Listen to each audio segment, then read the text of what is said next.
One. Don't say what's up, guys. You Yeah. gotta sit down first. No, is it recording? We're recording. Yeah. Alright, we're good. Alright. Alright, fine. Cool. Oh, Sit down, Brad. oh, fuck. Alright, what's going on, guys? Episode 12, the Sunday Sitdown. 12. Garrett, Brandon, and our special host, Hunter. The man behind the scenes. Yeah, that is. Yeah. Let's just go ahead and Hold get on. this because I'm about to kill this Okay. shit. Also, today, we have Red Bull sugar-free because that's the only option we have left. Health. Kind of sponsored, not sponsored, whatever. Alright. There's 0 grams of protein. I don't know if I can Damn. make this. It was like 80. 3, 2, go. Oh, That was smooth. That was smooth. That was smooth. Alright, for you guys that... We got We got cheers first, bro? Oh, it's Perfect. shit. I know. Alright, for you guys that don't know, Hunter's actually our cameraman, producer, I guess producer, a little bit. Cameraman, producer. I help. You guys haven't seen him too, but we also all go to the same gym. So. This is the very handsome guy I'm always talking about that's laughing in the corner. The one who's laughing, the one who got the holiday jingle bells. Oh, He's yeah. like, yeah, you got that. He's been here for all the great times. Alright, I guess we're gonna... You usually help out. Alright, so Hunter. What the fuck is this? Dude, is it that bad? Oh shit, it's kind of bad. Okay. It's like old sweet tarts. it'd be better if it was cold. Is Juan sitting in the... Is Logan sitting in the living room? Yeah, he's right there. Hey, buddy. Open that. Oh my god. Logan, Juan. can you grab my reins from the bottom of the refrigerator? No, but you don't need the reins. It's not We that need bad. the reins. We need the reins. How many you got? I got 4. Oh, I'm gonna get one too, please. Yeah. All of them. Just bring all of them. Bring the box, please. Alright, It's in the so- bottom crisper. They didn't like the Red Bull, so we got reins instead. It's horrible. I'm already halfway done. My man Logan, thank you. Oh, thank you, brother. Oh, no, Special delivery from Here. man That's, Logan 1. Stop staring at the camera. let's redo it. Let's open it shit again. Fuck. Oh, here we go. Wait, let me finish this. Finish that one first. We'll do it. Oh my god. It's actually cold. That too. was horrible. Yeah, it's cold, man. Damn, this shit is kind of nice. That was bad. Alright, I apologize. Sorry, guys. Okay, I'm sorry. We'll get into that Anyways. episode sooner or later. Alright. I'm Hunter. Wait, let's redo this. Yeah. Oh god. Oh. I can't get the taste. That's horrible. Down my mouth. Why would you bring that for us? Bro, I just... Okay. Alright, cool. Do it Alright. one more time. Wait. Because he's trying to cut, that's why he brought it. You ready? One more time. Second time is charm. 3, 2, Go. That wasn't as smooth. Alright. I don't care. Alright, perfect. Alright. Oh. There we go. That's a little better. Alright, redo. Oh, fuck yeah. We're back, episode 12. We have Hunter. Hunter, tell us about yourself a little bit. No, my name's Hunter. You good? No, my name's Hunter.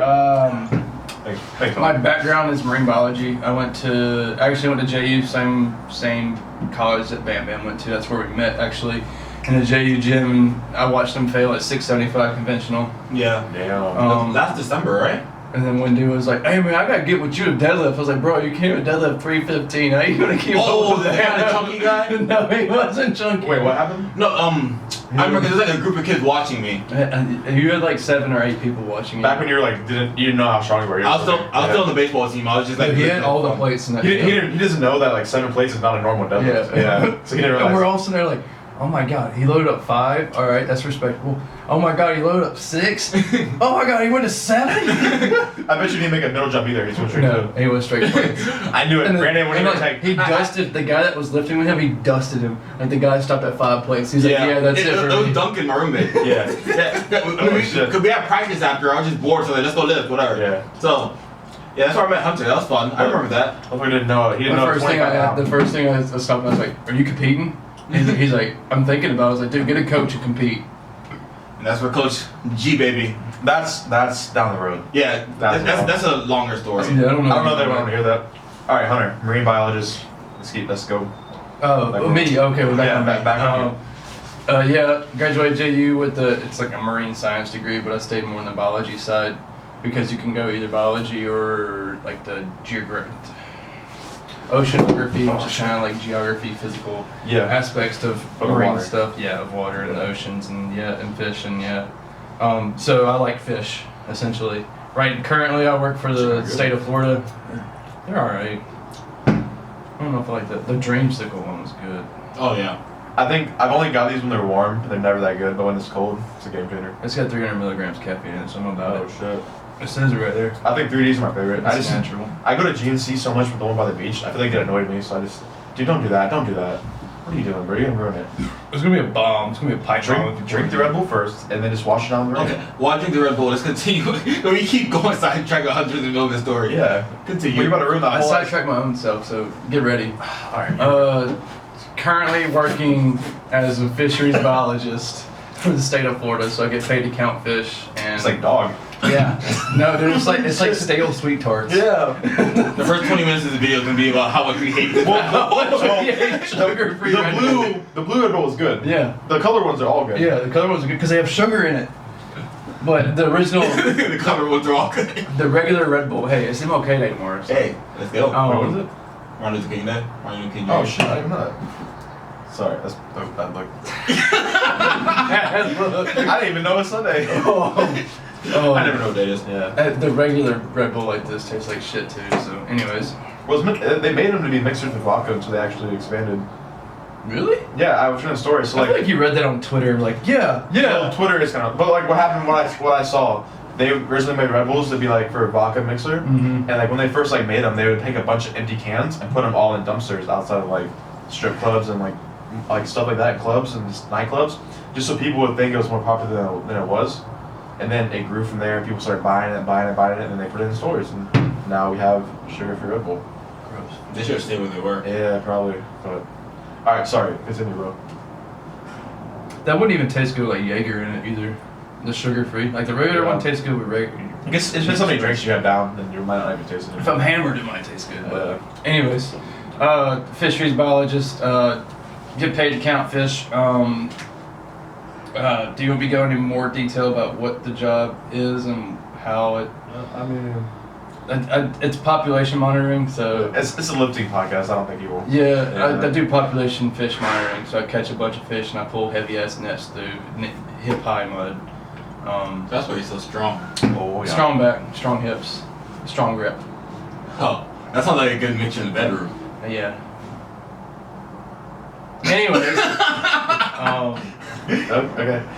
Yeah. and then we all met at the pit. Well, I met Garrett at the pit. That was a while. That seems like so long ago. February or March, I can't remember. Yeah. It was right before coronavirus. Yeah. Yeah. Yeah. And they started the podcast, and part of me, well, I believe there's an artistic part of everyone. It's like everybody has their own way of expressing themselves. Let's just put it at that. Mine's your dance. Yeah, true. Not even a joke. Yeah, I know. Garrett's is fades. Let's just put it like that. Fades. Yeah. Fades. I like my fade. Eyebrows. Yeah. Eyebrows. Oh, you get your eyebrows done? My barber does them. Yeah. That's sweet. Well, I mean, it's included in the price, and he asked me like, "You want your eyebrows done?" And I did it when the first time I got it. I was kind of weird about it, you know. And then I got so many compliments from like people, like women, like, "Hey, I like your eyebrows," and I was like, "Oh shit." I mean, I'm not gonna not get them done. Wet. Same price. Yeah. Moist. I didn't Splash. notice it myself too. As the Migos like to say. Splash. It feels good because like when he does, he like leans me back in his chair. It's dude. Dude. You know the Is there a little frog out here? You know the little it's like the I know what it's called. It's like a Blades? little blade. Yeah. They're like leaning back and he'll like nice and slowly Is it down straight? your throat. Is it just a straight weight razor? Yeah, basically. But it feels good too. It's relaxing. Oh, fun. Yeah. All right. Anyways, back to expressing yourself. I believe everybody has some artistic way they want to express themselves, and I've tried drawing, I've tried music, I've tried painting, all that jazz. One way I found is like content creation. So I've done YouTube, I've done my own podcast. It's just like allocating time, and then also talking to yourself drives you fucking crazy. Yeah. Yeah, I guess So Were you doing it by yourself? yeah, Oh shit. dude, it's fucking hard. Yeah. It's like 30 minutes, send like an hour and a half, just trying to keep it going and keep it rolling. Yeah. Because you don't have anybody to bounce off of, and like if you start getting stale, there's no one to tell you that you're getting stale or you're getting slow. Yeah, I couldn't imagine doing it by myself. Like, Dude, I probably say the same thing probably like 12 times. Yeah. You know? I'd be bored with myself. And you're like, oh shit, I lost track again, and just stuff like that. Did YouTube? I tried like Twitch streaming, gaming and stuff. I didn't game enough to do that, so I didn't see like actually committing the time to that, because that's what it takes to actually start making money off of that shit. Plus also, I'm in a relationship, so gaming for 8 hours a day and also working for 8 hours a day would definitely take a toll on, yeah. And then lifting and stuff and everything else. Yeah. And then, so, Yeah, so that's kind of why I wanted to help you guys, because first of all, experience. I like helping propagate, I guess, people getting out there, being creative, and making their own shit. Fuck, people. Driving a motorcycle race out there. Are you serious? Sounds like it. I know there's James actually Steele like soda.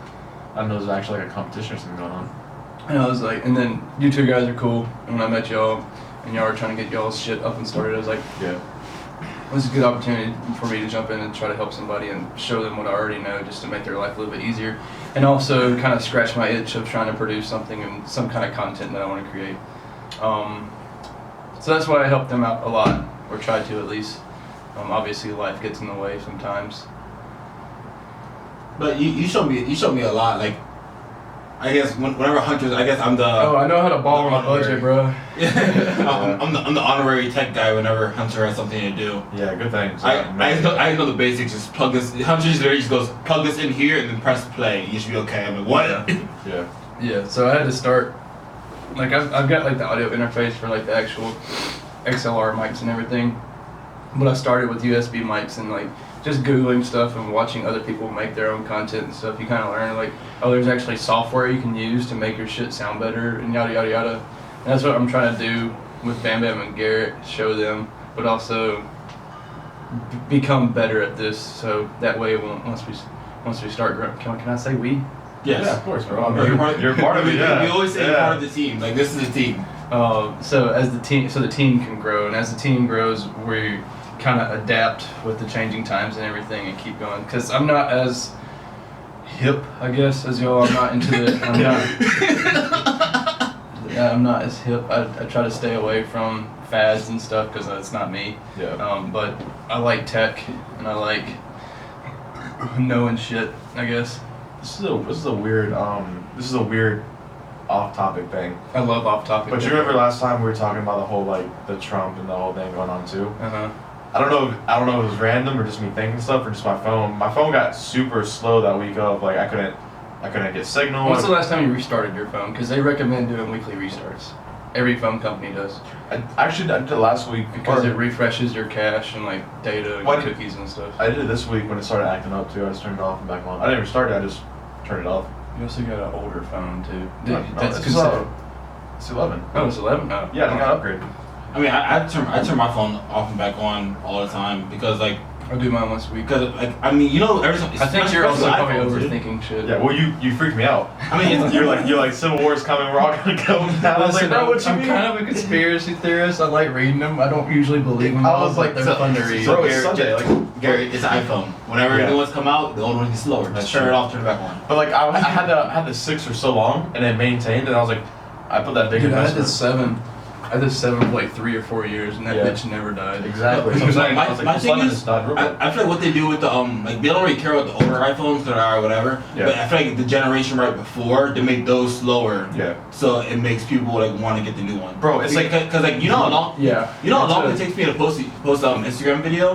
Like Dude. I have to be standing at the right place. If not, like it's like it'll literally stay preparing. Yeah. It'll stay preparing for like an hour. So I literally set like 3 of them. I get pissed, and at the pit too. It's like I don't. Sometimes at the pit I'll get like no signal. But that's why you see me standing outside with my phone up in the air and stuff. I mean, I don't think that really does anything. It's but- also, it's a half marketing technique.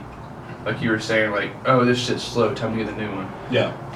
Excuse me. I should have chugged that Red Bull. I'm not drinking this shit. And then half of it is also software is getting better and needing more horsepower, essentially. Mhm. So the hardware inside your phones, like they said, like they dial back the performance speed, like on older phones, so the software doesn't fucking destroy your battery because your hardware is trying to keep up with everything. So take a gaming computer versus your laptop and run a game at 4K. The gaming computer has the hardware to keep up with it. Yeah. And obviously your laptop's not, because it's a laptop and it's not. It's gonna blow up. Yeah, it's not. basically. Well, it's just not gonna run it. So just think of it like that. Like the hardware is having a hard time because they limit our hardware, and they probably already have the next 3 generations of hardware set up. Yeah. But obviously it's marketing and trying to make money and everything. And You would think how much I spend on this phone that I'd be able to keep up. You know. All right. Back to where we were. I mean, yeah. Yeah. You would think, but it's Apple, dude. Fucking Apple. You know how much money they make? We're here. We buy these phones for the ecosystem. I bought this phone alone for iMessage. Yeah, because I was gonna make fun of having green messages, bro. Well, it's also super. It's like super simple and easy too. It's convenient. No, you know what made me get an iPhone? What? Back in my single days, I texted a girl, and she was green messages ill. I think, dude. I teared up a bit. Never talked to that girl again. So I got an iPhone the next week, maybe. Yeah, I've gone back and forth between Android and iPhone, and it kind of just like boils down to like the ecosystem, like I said. So iPhone has their whole ecosystem down to a fucking T with like AirPods, iWatches. It's so convenient. Dude, it's so fucking convenient. Everything has an Apple on it. Yeah. And Samsung is slowly coming up to that speed, but But Samsung, like the thing is too, like on a simplicity factor. When you think about like, well, this is too also like I know like if I ever get a green message, I get instantly just like turned off. Like and also in high school, like you know like when I was on the baseball team, like team group chats. Yeah. With one person that doesn't have an iPhone, it gets split up like 4 different messages. Everybody gets mad. Yeah, everybody gets pissed off because you'll send a message in, and next thing you know, you're in 4 different group chats because 2 people on the team don't have iPhones. Yep. So it's like they make it like very it's convenient. pretty good. It's pretty good now. I think everybody supports the same group messaging, SMS, whatever bullshit. Yeah, we have a family group chat. Both my parents they have Androids. Me and my sister both have iPhones. Yeah. It's usually pretty good. My mom and brother have Android too, so I can't like. I have to like when they have a group chat, we have a group chat. Mm-hmm. Even when I message them, it goes out separate too. So it's always kind of like. Yeah, I mean the only part I run into is that like we get weird emojis because Android has different emojis. Like, when my dad sends you like a laughing emoji, it looks weird as shit. But it's like it's just like the stencil cutout of a laughing face. It's not even colored or anything. It's like the knockoff version of the iPhone one. Exactly. But shit. So we buy the iPhones for the ecosystem. You can get like better performance and better customization out of Android because they're not like, hey, you have to use our operating system, but you can reskin it and you can use whatever fucking messaging app you want to. You can use whatever apps you want to for anything. But coming back to iPhone, a lot of these social media apps were developed first for iPhone. That's why they work so much fucking better. Like Snapchat. Like people always talk shit about Android and Snapchat. Yeah. That's because Snapchat was developed first. I think it was. Don't quote me on this, people, but this is just speculation we're talking about. The software was kind of developed first for Apple. Same as like Insta and Facebook and all that jazz. One thing that pisses me off too is like you know like you have clients and stuff like when they send when someone has an Android and they send you a video and it comes off like all pixelated and shit. Like I have this one guy who has an Android he knows what I'm talking. He knows what I'm talking about him. But like he'll send me like a video, and like the transfer over is like, hey, like, so this is my deadlift for today. I'm like, bro, I see like an outline. Does he send it like text it or does he send it through? We tried text and we just went through like IG. Oh, that's why. DMs. It probably show up better through text messages because it doesn't really. It was worse through text messages. Huh. Yeah, usually. Yeah, I think it comes better through IG than it does through IG. Yeah. Okay. It's just like it's weird. Like I don't know why it does that. Like it just might be. It might be the way. We take a video like 4K from our phone, like we have like HD or whatever from our phone. Like I send the same pictures to my dad, and it comes off like super like pixelated. I'm like, it's just how the file is compressed and then sent to the other operating system. I think. Yeah. So like how zip files work. Mm-hmm. Think of it like that. Okay. So it's probably like that. So it's probably how the file is shipped off and then has to be processed by the other operating system. I remember when I first back in high school when I got my first iPhone. I was like broke. So I had I think I had an Android or I had. Before like they started getting popular, I had the track phone, obviously. Then I would go back to a track phone now if if iPhones supported them a little bit better. Yeah. Because it's just so easy. Because you can get you could save money.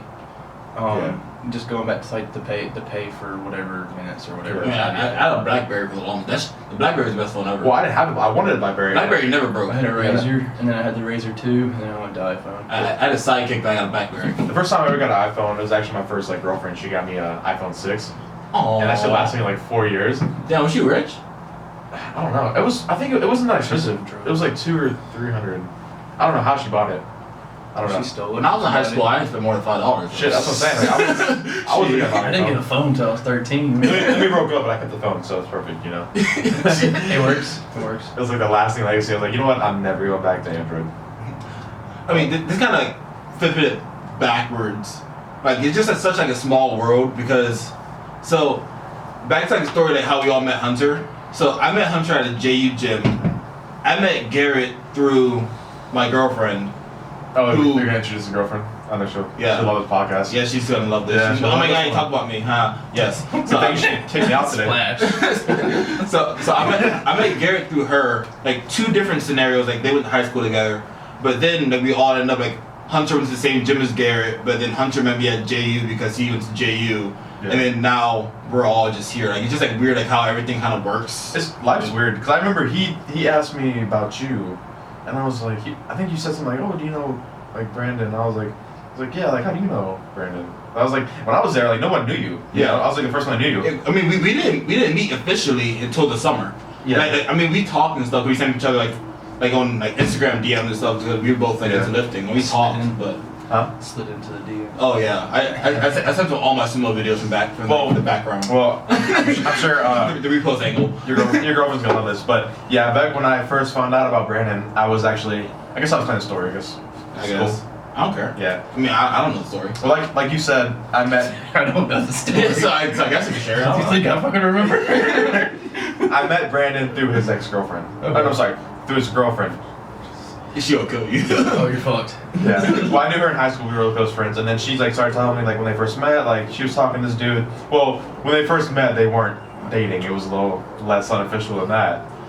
But yeah. No details. And she was telling me about him, and I was like, all right, who's this dude? You know, like I'm just like, all right, he looks like a fuck. Like I didn't think he was an asshole, but I was like, dude, like I didn't expect much. I was like, this guy's just an am. Like whatever. I mean, I guess. I mean, I was a baseball player at JU. Yeah, so I don't know him. And then I met him. I was like, oh, what a nice, cool guy. And then it all went from there.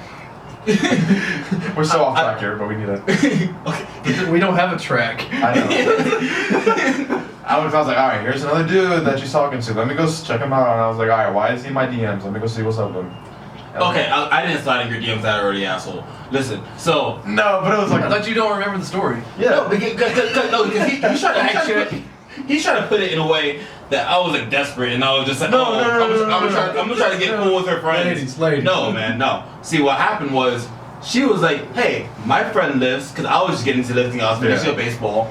And I was getting into lifting. I was like, oh, you know, I'm lifting at JU gym. And she was like, oh, like, you should talk to Garrett. Like, Garrett, like, he just got into, like, powerlifting, whatever. Yeah. It's just, she was like, I'll put you 2 in contact. And then we started talking. Mm-hmm. Yeah. And then this was, like, I was still playing baseball and stuff. So it was just like, oh, like, what's up? Like, like, just talking shit. Yeah. And then when the pandemic happened, I went back to Miami. And then I actually started, like, powerlifting. So my first program, I bought the Russ Wall powerlifting program. Of course you did. Yeah, because I mean it was like what 20 bucks. Was it good? I mean, it How was, was it? Like just It's probably Joey Flex cookie cutter shit. it was very generic. I mean, I wasn't do a wasn't. conservative single every week. Yeah, like I was basically just doing whatever. Hey, Like, if it works, it works. because my thing is, I can't talk shit.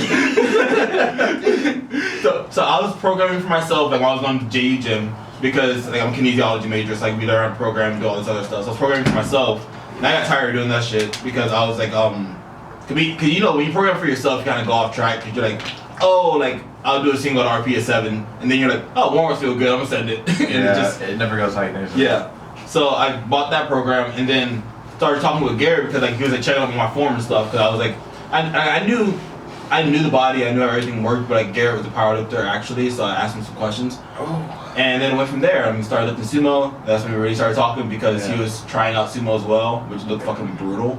And The sumo looked bad. Yeah. And yeah. Yeah. And then we all got back from the pandemic, and then I was like, oh shit, that's Hunter. He was like, hey buddy, finally made it to the pit. And then I think I messaged you, like, I think it was a couple weeks after Garrett talked to you. And I was like, dude, whenever you come back to Jacksonville, because you were still in Miami, and I was like, I'm bringing you to the pit, and you need to check this place out. And you're like, oh yeah, I'm coming there. I was like, my buddy's Garrett. And then whenever you said Garrett, and I was like, wait a minute, big white guy. Big white guy. nice eyebrows. And I started scrolling through, and I was like, oh, this guy. And so, and I think that's when I followed Garrett actually. And then like a couple days later, we were both like, it was like at like 5 o'clock or 4:30 on like a Tuesday or something. I walked in, I was like, "You're Garrett, right?" And you're like, "Yeah." Who are you? And we introduced ourselves, and I was like, Yeah. You're buddies with Brandon, right? And you're like, yeah. I was like, dude, you beat me to the punch about getting him here. Yeah. And that was before like we could get free T-shirts for recommending people. We all came it seems like so long ago, but it really wasn't. It was like about a year. Dude, yeah. We all came so far like now. Bro, cause like even like Foodie was like scrolling through like Foodie like does some weird shit. He scrolls through our program. Yeah, he scrolled through our Instagram. So he scrolled through my Instagram and like he was like, yo, like I just realized you just started like lifting with Garrett like not even a year ago. Foodie went to my Instagram. He's like, Garrett, I never realized how fat you were. You're fat as hell. Garrett was so fat. Dude, like, and I didn't remember. I didn't know that. And now looking back, I'm like, damn, like, I need either you can post it or I can post it because I'm your client. One of like the transformations. I'll post it. Send me a good back. But I'll post it too. Oh, my back. Ooh, I think I have one. I always want like if I'm gonna post like any kind of thirst trap, it's gonna be a back pic. I'm probably gonna do one after the meet. A back pic. Or before and after. Shit, hell yeah, bro.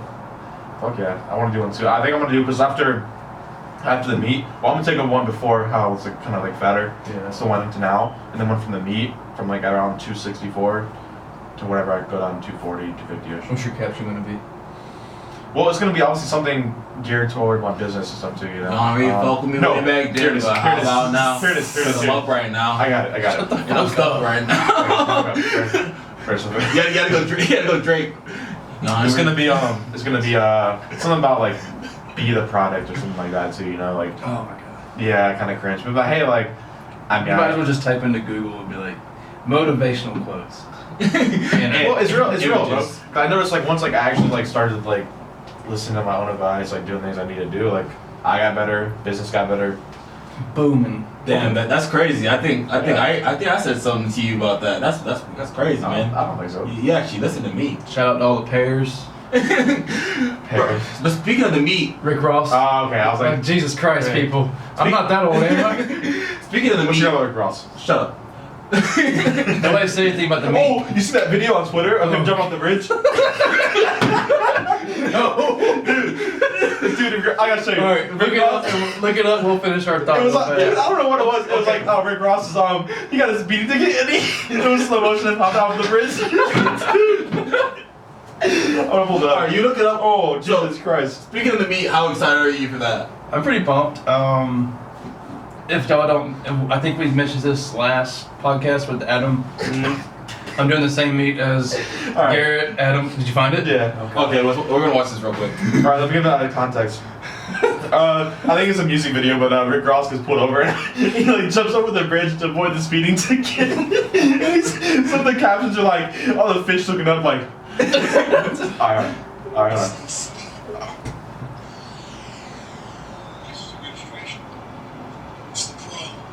So DJ Khaled? Yeah.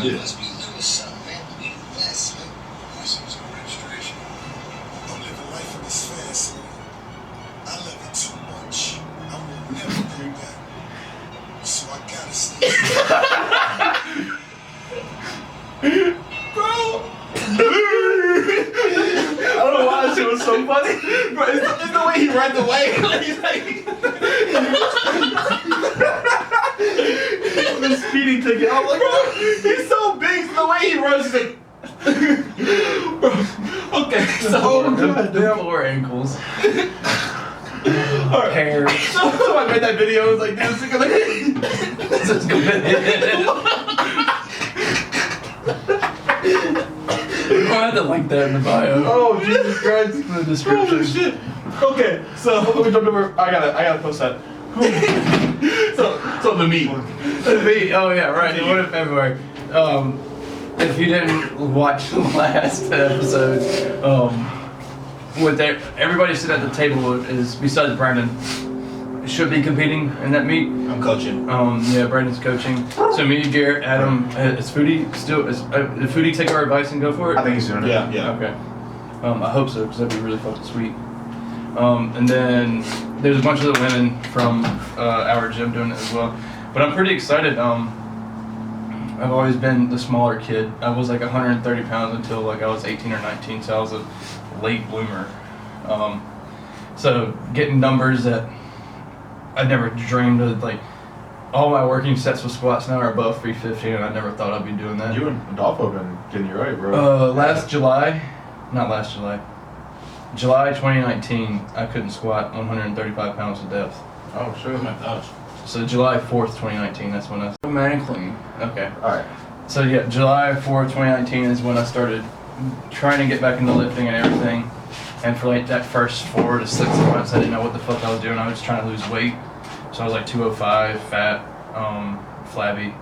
Dropped back down to like 180. And I was like, all right, I want to get fucking strong. And so I looked in more. I wanted to do strongman, Yeah. but I'm not 6'8". Yeah, you gotta be tall. Yeah, those guys are freaking huge. And I'm not 400 pounds. Those guys are huge. And I'm not like juicing out the fucking. Anyways, I like juice. I like juice too. I'm more like an apple juice guy. Continue. Fuck, what was it? Oh, so yeah, strongman was kind of off the table. So it was like, what was the next thing? Shit. There it is. What was the next thing? That could make me strong. I was like, I'm looking at powerlifting, and like the first thing that pops up whenever you type in powerlifting is anything elite FTS, and so I started following a bunch of that, and then that's how Joe Sullivan. I started following him. I really like Joe Sullivan. Yeah, you have very similar body types. Yeah, Like, he's probably a little bit better at squatting than me, but that's because he's years and years. Anyways, I followed 531 for like. Well, feeling solid for a beginner program. Yeah, I put on some decent gains. Followed 531 for 4 or 5 months until I got to the pit, and I was like, all right, if I've joined a powerlifting gym, I might as well get a coach. I'm already committed this far. Yeah. And the only people I knew that was coaching was Ryan and Adolfo then, and then me and Adolfo trained at the same times then, and then also me and Adolfo kind of clicked better, I guess, because he's more of a extrovert like me. Big outgoing. Yeah. No offense against Ryan. Ryan's fucking brilliant. Ryan more like minds his business. Yeah, too. So. yeah. He's good too, but me and Adolfo click better than me and Ryan, and that's just people. Yeah, I mean, especially with coaches and athletes, like there has to be that connection. Like, Yeah. like some people click better. Like there's a lot of coaches out there like they know just as much as other coaches. Yeah. But Yeah. like personalities like will attract each other. The program, and you can have the most perfect program, but if you don't like really connect and like evolve, it won't be as well Yeah. too. So it's because you have to yeah. learn how to communicate, and being able to connect like that, you can communicate a lot more. For how young Foodie is, he is really good at explaining stuff, and so when he was here on his episode, when he was explaining communication and stuff, I was like, that's really good that you think like that He's already. a smart ass kid. Yeah. Teenager. Think about Foodie Young is, adult. bro. I feel like we talk about Foodie every single episode, bro. Like that's my favorite. That's my We're gonna favorite. stop. He's gonna get a little too loud. Yeah, his head's gonna get big. But the thing about Foodie is that like I always explain Foodie this way. He's like that little brother that always hung out with the older guys. Yeah. Like, I don't- like, he's like that guy that was in middle school but had a brother that was like a junior, senior in high school and hung out with him all the time. When I talk to him, I don't imagine myself talking to a 19-year-old. It's more like a person my age, you know. Yeah, because like and like plus he hangs around with us. Like he does have an older brother. He's more mature. So I'm The pretty. age gap for you and him is a lot less than the age gap for me and him. Yeah. Yeah. But the thing is like there are those people out there that's like it's easier to connect with. That's why like you said those stories of like even like great coaches like Joey Flex and everything. And you see people that like go off from there because they're like we just didn't connect the same way. Yeah. And it's like nothing against Joey Flex. Like he's shown that he's one of the best coaches out there. But some people personality wise they don't connect. Yeah. So it's like you have to find a different way. Like some people they don't like getting checked on. How Some much people, of that is the things. athletes he has though? Because the athletes he has are fucking. They are fucking monsters. Yeah. Because if you think about, because the thing is, it's half and half though. Because you can have a great because there's something we always said in class, like different like muscle fiber like first like fast twitch and slow twitch.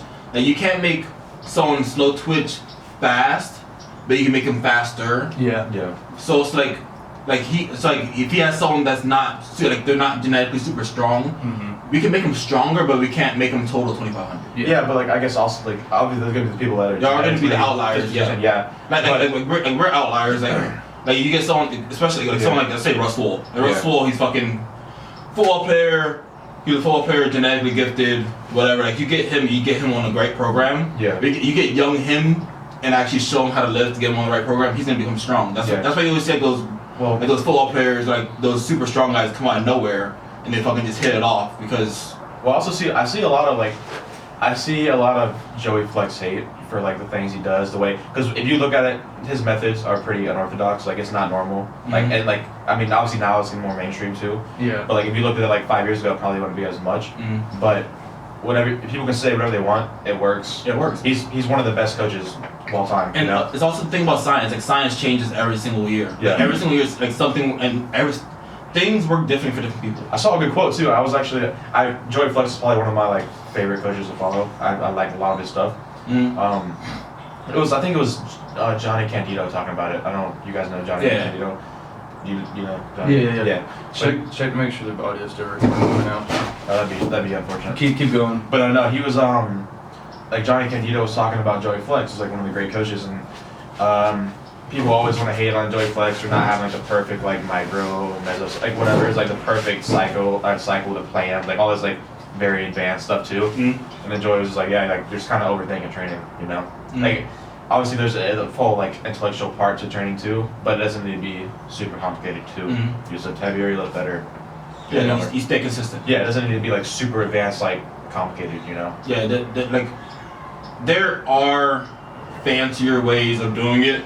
Oh yeah. To where like it looks pretty, but if you think about training in any way, if you stay consistent, like that's why like when we talk about New Year's resolutions, that's why some New Year's resolutions they don't work and others work. There's too much. Because New Year's resolutions. but the reason why they don't work is because it's very inconsistent. Yeah. Because you get people that never worked out before that saying they're gonna work out 5 days a week is not realistic. And they can't walk. So it's like, I don't know if I want to do this anymore. So it's like the first week they work out 5 days a week. The next week, I got busy, I did 2. Okay, I'm back to 5. Okay, shit, I'm tired, I did 1. There's no consistency. Yeah. But if you get someone that does like most of New Year's resolutions, if they all start off saying, oh, I'm gonna lift Monday, Wednesday, Friday, and I'm gonna do this for a year, and it's like okay, and they stay consistently doing that, you'll see gains. I think they should. And you can do 2 days a week. The name. I don't think it should be. I think it should be like instead of New Year's like resolutions, it should be something like more like goals, the New Year's goals. Like that's a lot better because resolution kind of involves like a full like 180 change. Yeah. If you say I want to hear my New Year's goals, like you said, like solid concrete. No, you need to get acclimated. You have to be real. You have to be real with yourself. Like not if you've worked out before and like you work out been consistent and like your New Year's resolution be more consistent working out. Yeah. Perfect. But if you've never worked out before and you want to say I want to lose 40 pounds next week. Yeah. I'm gonna hop on this diet. I'm working on this time of day. It's like you're gonna be eating 1 grain of rice. And fucking working out 5 days a week. I got a few people from the New Year's like promo I did too, and I had a few girls and like all their like goals were like instantly like, hey, like I'm trying to lose X amount of weight by February. And I'm like, bro, like hey, like I gotta tone them back. I gotta keep them like I can't have them burn out in the first month, you know. Yeah. So, And that's the thing. And a lot of trainers, this is where. So, with trainers, it's wishy-washy because we know it's not possible to do it in a healthy way. Yeah. But at the same time, it's our job to help you either way. So it's like someone could come up to you and be like, hey, like let's say like year 205. I want to be 180 by this January 1st. I want to be 180 by the 2nd of January. Yeah. and it's like we're like, okay, that's not really realistic. Like we can get you down. You'll probably step on the scale and be 180. Yeah. It's probably be water weight. Not like probably gonna gain it back. Yeah. But like we can, but we can't be like, hey, it's not possible. Yeah. Because then it's like, oh, you're a fucking trainer. You're supposed to know how to do this, and then it looks bad on us. Yeah. But there's also like, there's just ways where it's just like, it's just being genuine. Yeah, it's like me personally, I don't mind telling you straight up, like, listen, like you can't lose 30 pounds in a week or 2 weeks, but if you stick with me, we could get you losing 30 pounds a healthy way by this time. Yeah, or fucking jack. Yeah, like, but it's like people, like a lot of people, like in the system, they want things now. Yeah. That's why. That's why a lot of stuff. That's our entire generation. Yeah. Amazon Prime, bro. Amazon Prime, perfect example. Like Amazon Prime, fast food, like Netflix, like everyone wants everything as quick as possible. They want it now. Bet y'all never had to go to the movie gallery or Blockbuster. Man, I got really southern right there. Yeah. I went back to hometown Mississippi there for a second. But like because like people they're so used to having, especially like the newer generations, as stuff gets quicker. Yeah. Not saying that it's not really their fault. I mean, they're not saying that it's bad to like have Amazon Prime and all that stuff, but it's like. The new generation is so used to being able to have anything by ordering it on Friday and getting it on Saturday night. That's why you see a bunch of young kids taking gear.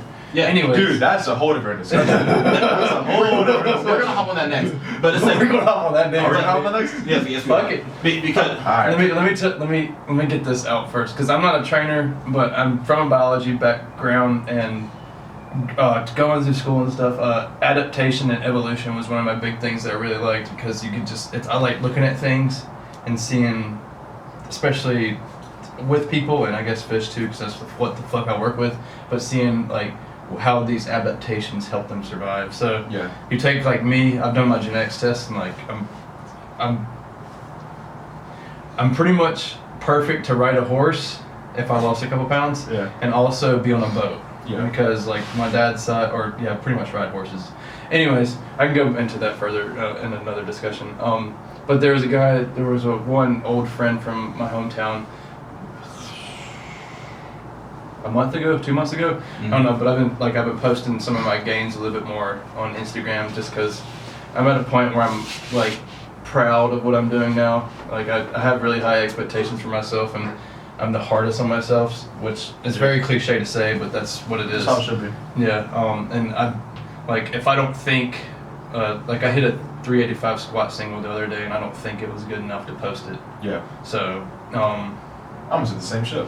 yeah, and so it's just you like, do the show all the time. I get pissed and like, dude, I look at it, I'm like, dude, it could have been better. and the more I watch, it's like, dude, that could have been so much better. Yeah, The more, exactly. but anyways, and he's like, dude, I've been like feeling really down. I've been wanting to get back into the gym. He's like, you got any pointers? I was like, dude, it's like just gonna sound really cliche, but it's all about consistency. And I was like, you need to wake up, get some type of game plan to get acclimated to, because you're not gonna be able to do it day one. Yeah. I was like, you need to slowly start eating better or eating less. Yeah. I was like, so just like take a half of meal off or a quarter of a meal off or something, and because that's what worked for me when I was trying to lose some weight.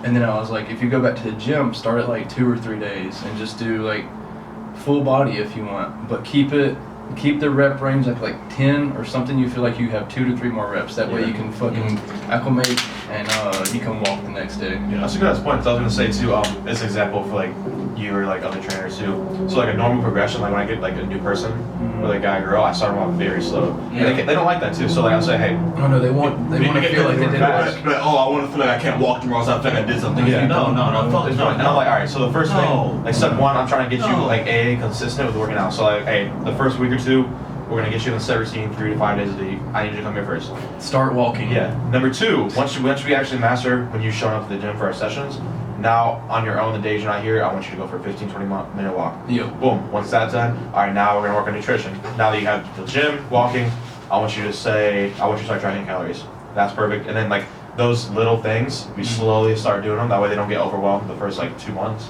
Yeah. Because I see people who like throw like 15 things at a new person. Like, hey, I need to lift this many times a week, I need you to walk, I need you to eat this amount of calories, I need you to meal prep. And that's way too much for somebody who's new. That's way too much for me. It's way too much for somebody like new. And that's the thing. You have to be able. That's why assessments are great. Yeah, like you have to be able to assess your kind. Now, if you get someone that comes, like, you can tell they're kind of fit. Yeah. But hey, like I used to work out, like I used to do this, I used to do that. But like right now, like I'm trying to get back into it. Yeah. You could give them more information, because okay, like I worked out for I played football back in my day.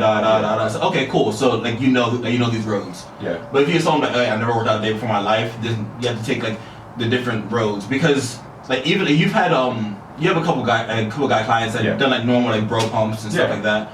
So it's like to them like you could kick their ass. Like you be like, okay, like you guys know it's like an assessment thing. Is it? You have to assess who you're working with and be able to give them like that thing, because I don't know if this is kind of sidetracked, but if you guys don't know, I used to fucking hate working out, because I was a short fat cousin, and all my cousins played football, and on my mom's side, all her siblings were in the army. Yeah. So we used to like with my aunt, we used to switch every single summer.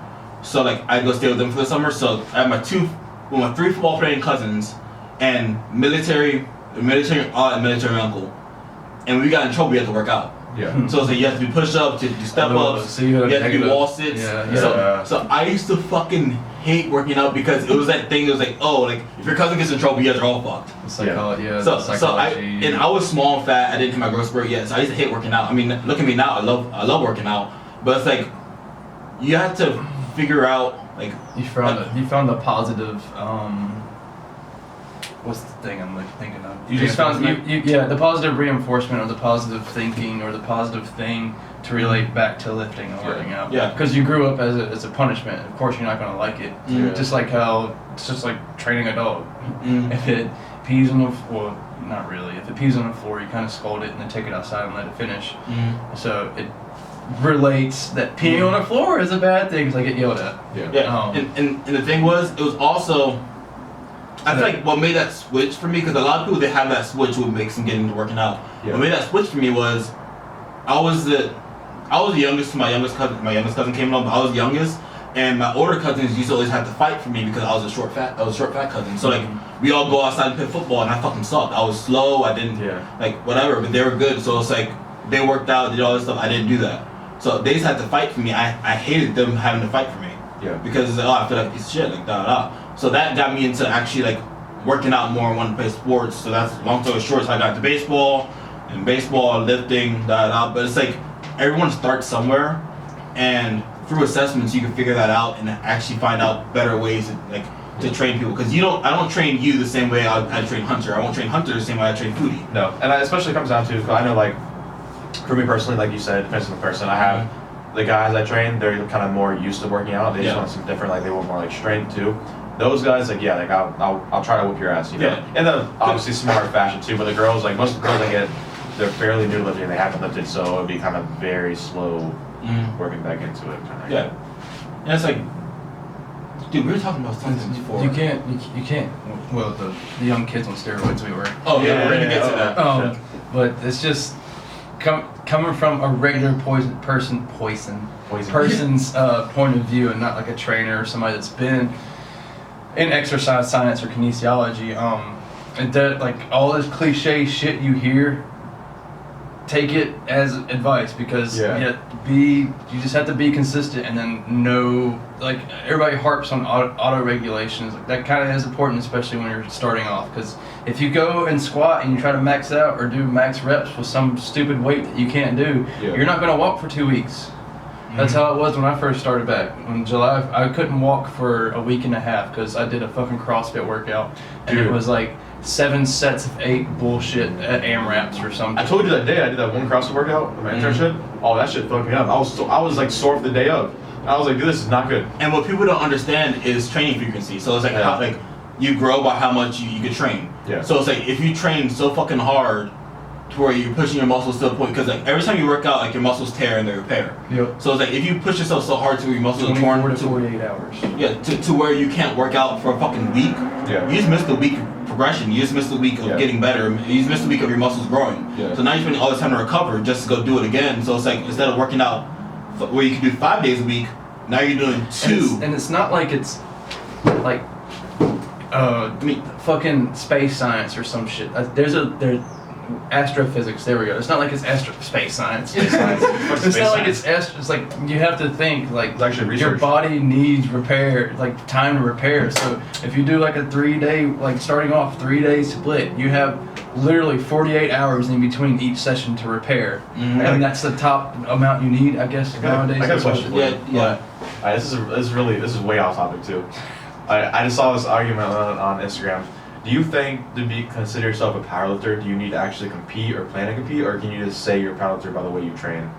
So when somebody asks me, since I haven't competed at all, I say I do more of the strength training. I'm not going to say that I do powerlifting until I compete. So that's kind of my answer right now. That's right answer to say. So it's weird for me. I don't like labeling myself until I actually do something. So I like to say I'm training strength. I'm strength training right now, but more focused on like the 3 main movements of powerlifting. And I plan on competing in February. And after that, then I might consider myself a powerlifter. But that's a good answer.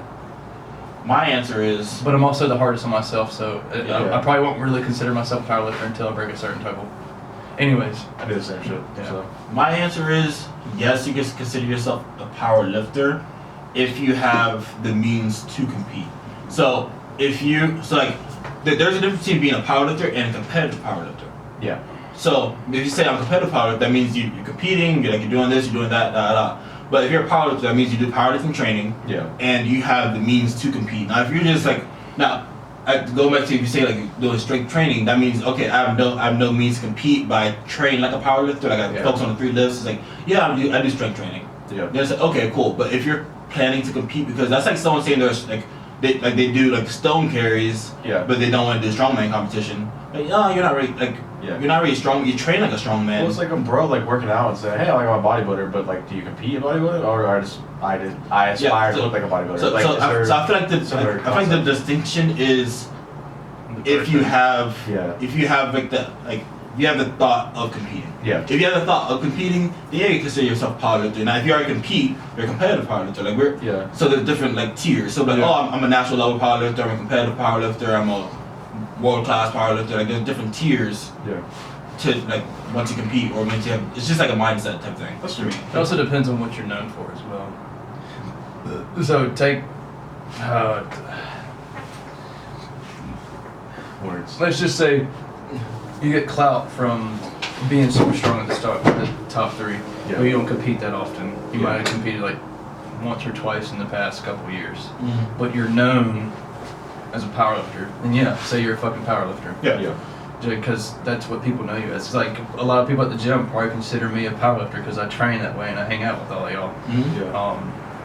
And because it's a very distinct separation between all the people in the gym. There's the powerlifters, the bodybuilders, and then everybody else. The personal trainers. And when you walk into the pit, you know. Yeah. Like you look around like, they're the powerlifters. Where's the chalk? I saw somebody. If you're eating gummy worms, you're probably a powerlifter. People would like bench the squat bars and all this fun stuff. I'm like, oh yeah, you're not. Yeah, like you would tell the powerlifters, like. Well, in our gym is very distinctive because like the back of the gym is kind of where the powerlifters hang out. First of all, the belts. Yeah. So the belts, the way they look at you, I don't think you look at Blake and think he's a fucking bodybuilder. Like he looks like a fucking that's just like looks like a brick house. You just look at Blake, you get kind of scared. Yeah. Yeah. You're gonna eat me? Yeah. Like if you walk into a gym, like you could tell. Like, I feel like it's pretty obvious to tell. Like, well, in our gym because we know everybody. Yeah. Well, like if you walk into the pit, how it's split up. I made a joke to Brandon the other day. I was like, dude, we need to go to the JU gym one day. Just both of us. We go out there and train some shit. I want to do it so bad. I want to do. Bro, Gary, you have to come too. I'm going to JU gym. No, dude, we get guest pass. It's fine. No, you know one thing we could do. Really, you have gym. I've seen this on YouTube a lot. We should like try to set up a look along. Like we get me and you to get like Jake. That's what we talk about, Eric. Yeah, Eric, yeah. We get like Jake and fucking like Big, and Jake walks in. That's the one cast I haven't listened to yet. I've been saving that for a drive. I feel like if you walk in with that group I just named, we get kicked out before we started. Hey, Blake walks in with fucking Iron Rebel shit on. It's like, alright, get the fuck out. Like, Eric's a very interesting character to talk to about like just like stuff he doesn't like talk about a lot, but he's so like knowledgeable and shit too. Oh yeah. He has a new client. I see him sometimes in the morning when I'm there early.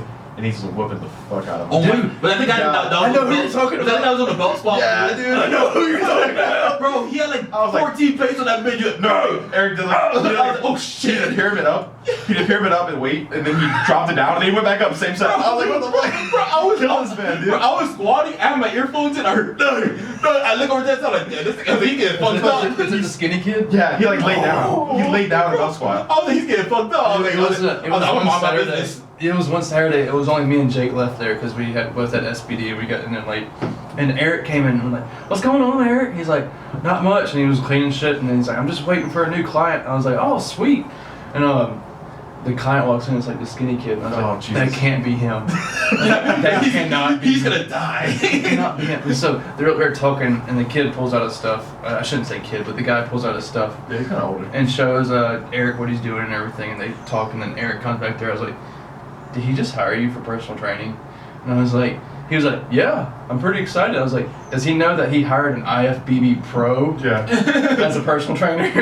Like to tell him to look up at the wall. You see that picture, and it's like Eric smiling, like flexing all the things. Bro, that's the guy he just hired. Bodybuilder shit. They do everything like the failure to drop sets. And I'm looking at the kid. I'm like, he's like 10 reps in. I'm like, bro, there's no way he's gone. And then like 15 reps later, Eric's like helping him. I'm like, oh my god, this is. You're gonna keep going, buddy. I got scared. I thought he was crying. I was curious. Yeah. I was like, I'm gonna do my squats. I was like, Eric, how long has that guy been lifting? He's like, only a couple months. I was like, does he understand what he just signed up for? He just hired an IFBB fucking pro to be a personal trainer. He's like, yeah, I'm gonna kill him. I can see him saying that and laughing at it. I'm gonna kill him. Eric walked in the morning at 5 a.m. and he had the clipboard on, and I was like, oh shit. And when I saw the clipboard come out, I was like, it's like 5 a.m. I'm not even awake yet, bro. And I see Eric walking around pacing the gym, and the guy walks in, starts warming up. I'm like, oh, dude, it's gonna be bad. Because we've all seen Eric train. We know oh my god. We know how he has to train. Oh my gosh. Yeah. He trained because, like, no offense to the other guys that are in there to do competitive bodybuilding, but to get that pro card, you have to have some. There's some mentally. There's something there that you have to be able to switch on and off. Yeah. And you could tell just by watching Eric train, it's like it's there. When they put the gym pin on that machine, they put like 245s. I was like, oh fuck. He had 3 of them the other day. I was like, what the best thing, I feel like the best thing ever to see, like, I love seeing it, is watching people flip the switch. Yeah. Because like you hang out with people like Eric's super nice, always smiling and stuff. He's like, yeah, how you doing? He doesn't flip the switch until like 10 reps, so. Yeah, he'll give you a fist bump and stuff, but all right guys, I'm gonna start working out. And then it's like almost like, you know, with Jake, I feel like a song plays in his head, he goes, oh, dun, dun, dun, and he just starts fucking it's like smile, and it's like that's just crazy. And it's funny to watch, like that level of a bodybuilder, like the movements they do, and like you can tell they're focusing on every squeeze and every muscle contract. It's just a whole different ball game to look at and watch, and it's really impressive. But I feel sorry for that kid. Well, dude, I wonder how much you paid him. I don't care. Yeah. But all I saw was the first thing he walked by. I was like, did that guy just hire you? He's like, oh yeah. And I was like, dude, does he know that he just hired an IFBB pro? He's like, oh, I'm gonna kill him. He started laughing. One day I want to work out with Eric. I do too. Like one day, like, let's say I'm like off season and stuff. But you know what, Eric? Like, put me through one of your workouts. Let's see what this is about. I want to ask him too. I think we should legs one. That'd be a. Oh my gosh! I'd probably tear off my hamstring. Dude, I saw they did like bands in the leg press, and they go to absolute like both guys are helping push. And I'm like, oh Jesus, this looks the entire weight. I shit myself. There, I shit myself. So, to the kids taking shit, bro. Let's do it. I got like 40 minutes. Absolutely. Time flies by when you're. We're good. I absolutely. What's the camera say? It says, I see a red light. I don't see any We're words. fine. Okay. Alright, cool. Yeah. You know what, before we get into this, I'm about to go on a fucking rant. One bam rant. Oh jeez. Good. Alright. So. Alright, Brandon, please explain. That the audio still recording? Yeah. Sweet. So I do not mind. I've talked about this before. I don't mind steroids. I don't mind whatever. If you want to take shit, take shit. I don't give a fuck. Like, it's your decision. I don't care what you do. But I hate seeing people that, especially they're in their teens, What do you say? taking fucking like performance enhancing drugs. It's like you're not even fully fucking developed yet. Like you don't even know what your body can do yet. Or your brain. You don't know what your body or your brain is capable of, and you're putting yourself in this position to fuck up your whole genetic makeup. Like you don't stop developing until what, 25? For men, yeah. I think it's like 25. Yeah, I think you're like part of the brain is not even fully developed yet. Yeah, so you're not fully developed until you're 25, but you have these 17. I've seen 17-year-old kids on shit like hard shit. Yeah. Like not even like test boosters. I mean, you know, you see the occasional fucking like athlete, like they take test boosters like over the summer or whatever. It's alright, whatever. But there's people that on hard, like straight up roids And cold. and you're like in your teens. So it's like, one, you haven't even given yourself a chance to fully develop. So you don't know what you could do. Because I mean, there was like a summer to where like everyone has that one summer to where it's like, oh, you go home from school, like whatever, you come back in the summer, you're like a couple inches taller or fucking bigger or whatever. Mm-hmm. You haven't even had that time to give your body the chance to actually fill out what it's supposed to fill out. And you're already putting this shit into your body, which is fucking up everything. Like, it's fucking up your hormones. Your hormones are all over the place. You're 17 years old, and you're freaking going all out. Like, you're just all over the place, and it's like, that just sets you back. Because I want it now mentality. Yeah, and it's like, oh, my money and I need it now. It's like, no, dude, that doesn't get you, because like, what? You're gonna be good until you're like, what, 23? You're gonna be until you're 23, you start having health issues at 23 years old. I'm gonna play you're 23 years old with kidney issues. Yeah, I'll play the devil's advocate here. So I agree with you. There's no advocate for being a teenager taking Listen, roids. let me go on. Hold on, listen. I I agree with you, bro, and I agree with But you. I was there. Yeah, no, I wasn't there, and I agree with you saying too. I just think to give them some kind of defense, it is kind of hard with today's day and age with like social media and seeing people like. Fuck social media. Don't be a bitch. Listen, bro. Can I finish my sentence before you keep raising up? Pussy ass kid. But listen, there's. Sorry, mom. When you see today's like social media, everything's like glorified quickly. Like you're seeing people out of nowhere. Like, example, you. Like even though like you're genetically like you work hard, but genetically built different too. You know, you're built different too. But when they see people like their age, you heard that right? When they say people close to their age like you, reaching these levels right now too, and they have there's such availability of information on steroids and such easy to get it too.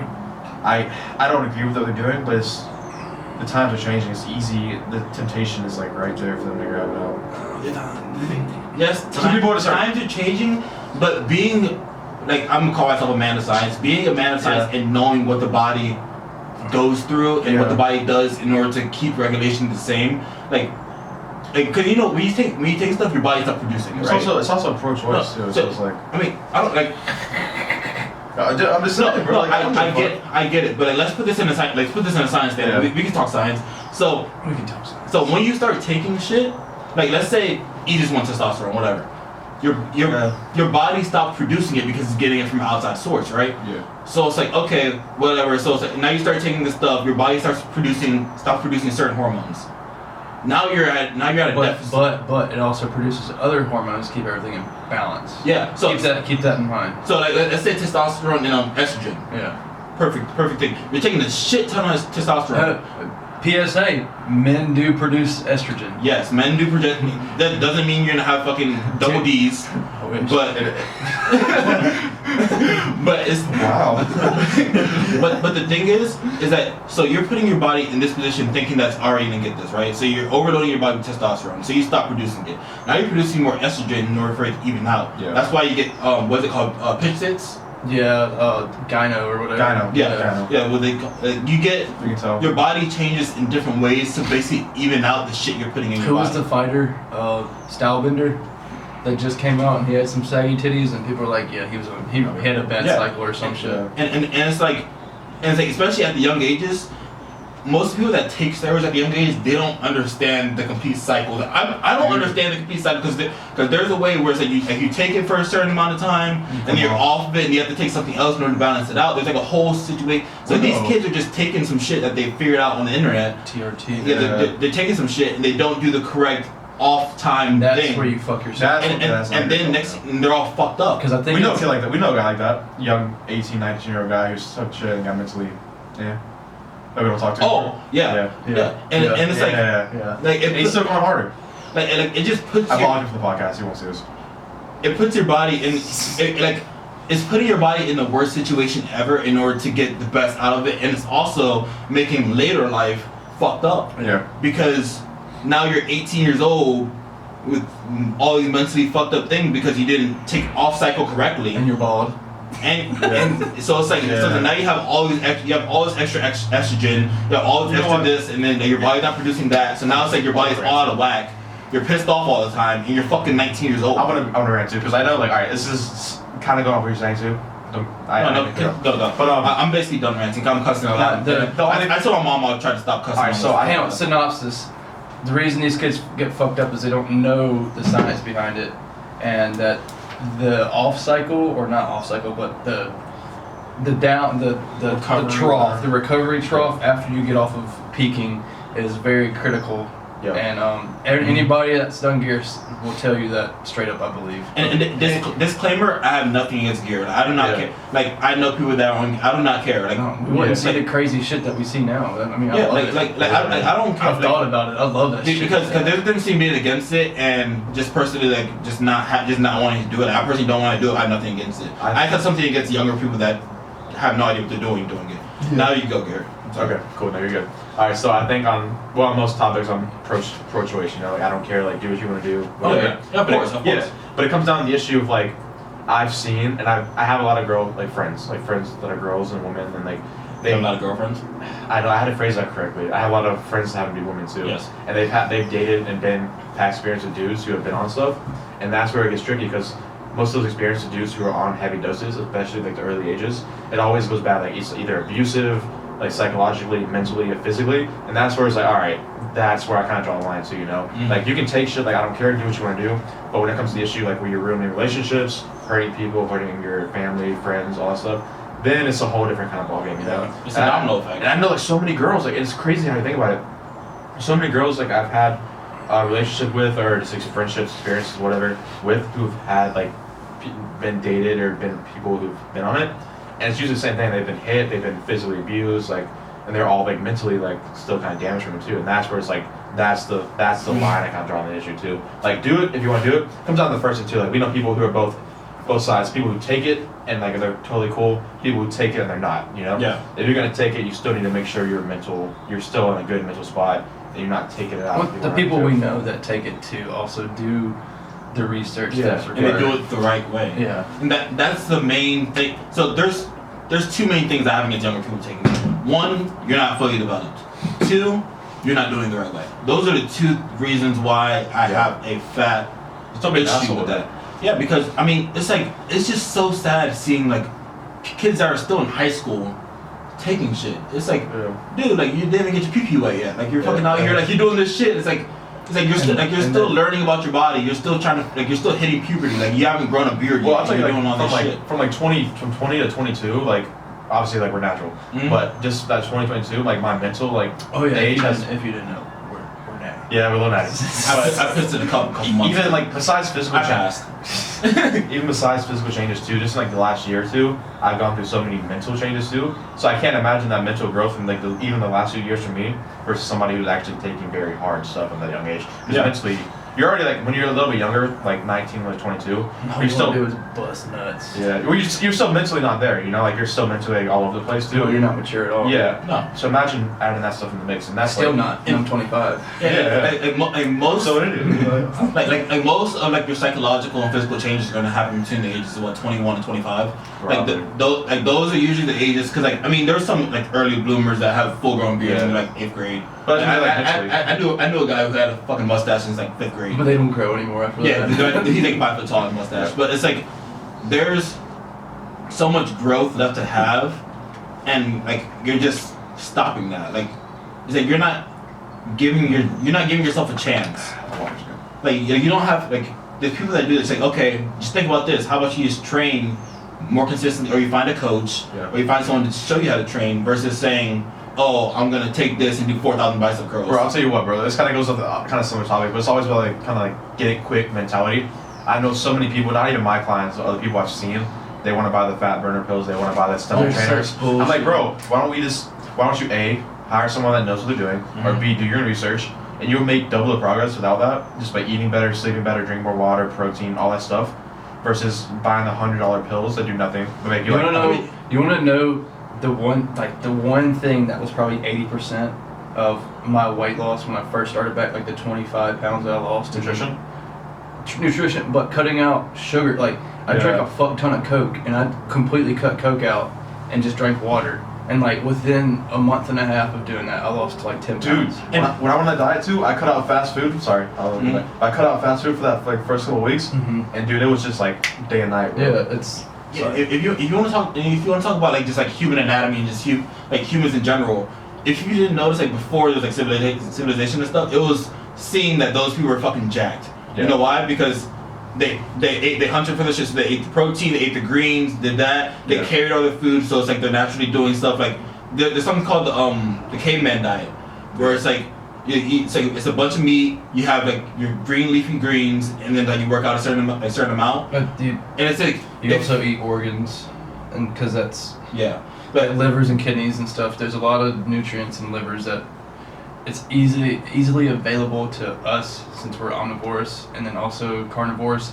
So like predators always eat the liver and always eat you sometimes eat stomach content and heart because that's where a lot of nutrients are. And so when you talk about the caveman diet, it's not just the meat of the animal, but it's also the organs. Yeah. People are weirded out about fucking organs in our society right now, but that's I've listened to this because I don't read. I've listened to a lot of stuff about that, and it makes sense, especially through an evolution and adaptation type of things. Like you're gonna try, especially if you're a carnivore, you're gonna try to get as much nutrients out of your prey as possible, and so go for the organs. Yeah, and so it's like, to put that in like more simple words, it's like the more simple you are and the more consistent you are, the better you're gonna look, better you're gonna feel. Like if you just eat what your body makes eat, like if you just have a good diet, train consistently, you're gonna get to where you want. Like even if you look, let's say you look at animals, look at a fucking cheetah. Look at an animal's legs, look at like a gorilla, look at something like that.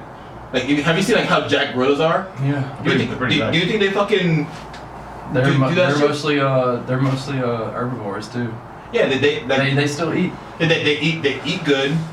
They carry it. They don't lift weights. I mean, they carry their shit. So they carry their shit, and it's like they're fucking jacked. Like you don't need to take shit in order to be jacked. Just look at normal things. I see kids nowadays. Like I remember when I keep saying kids like I'm old, but I see like when Back I in was my younger. day. When I didn't know any better, the first thing I would do after high school, I just go lift. You know, I didn't care. Now the first thing people do, they try to find the gear, or B, they're trying to get the best equipment, like the belts, the sleeves. I'm like, bro, like you just gotta learn, you just gotta live first, you know, like you gotta suffer that period. Squat. Bro, Make sure you fucking squat. I was in the fucking JU gym with a little Gold's gym belt, like the flimsy ass Gold's gym belt with some straps I found from Academy Sports and Outdoors, and throw in a headband, and I was like, I'm just gonna fucking deadlift, I'm gonna fucking squat, I'm gonna do all that shit. That's how I started off. Like just start off by doing. Just don't like. People, they try to overthink the process, and they try to do so much extra things. Starting's half the battle. Like we always say, getting there is half the battle. Yeah, like the hardest part is getting to the gym. Once you show up. I say that. I say it a lot. And it's like because I'm cliche as fuck. Nah. Yeah, and there's like a step. Like even like Hunter talking earlier in the podcast, it's like most of the people, like we all started the same way. Watch a couple YouTube videos. You saw like Dave Tate. You saw all these people, like you watched some YouTube videos about training. You started training yourself. And then you're like, okay, like this worked a little bit. I made some gains. Then it's like, okay, well I don't know everything, so now I'm gonna look for a coach. I'll tell you what. Look for someone that does know. I'll tell you somebody who really shaped my my kind of lifting childhood. So not childhood, but growing up. So when I first got into lifting, I was watching like videos. I'll tell you people, Mark Bell. That's why I brought like my sleeves, my belt. I sold the belt.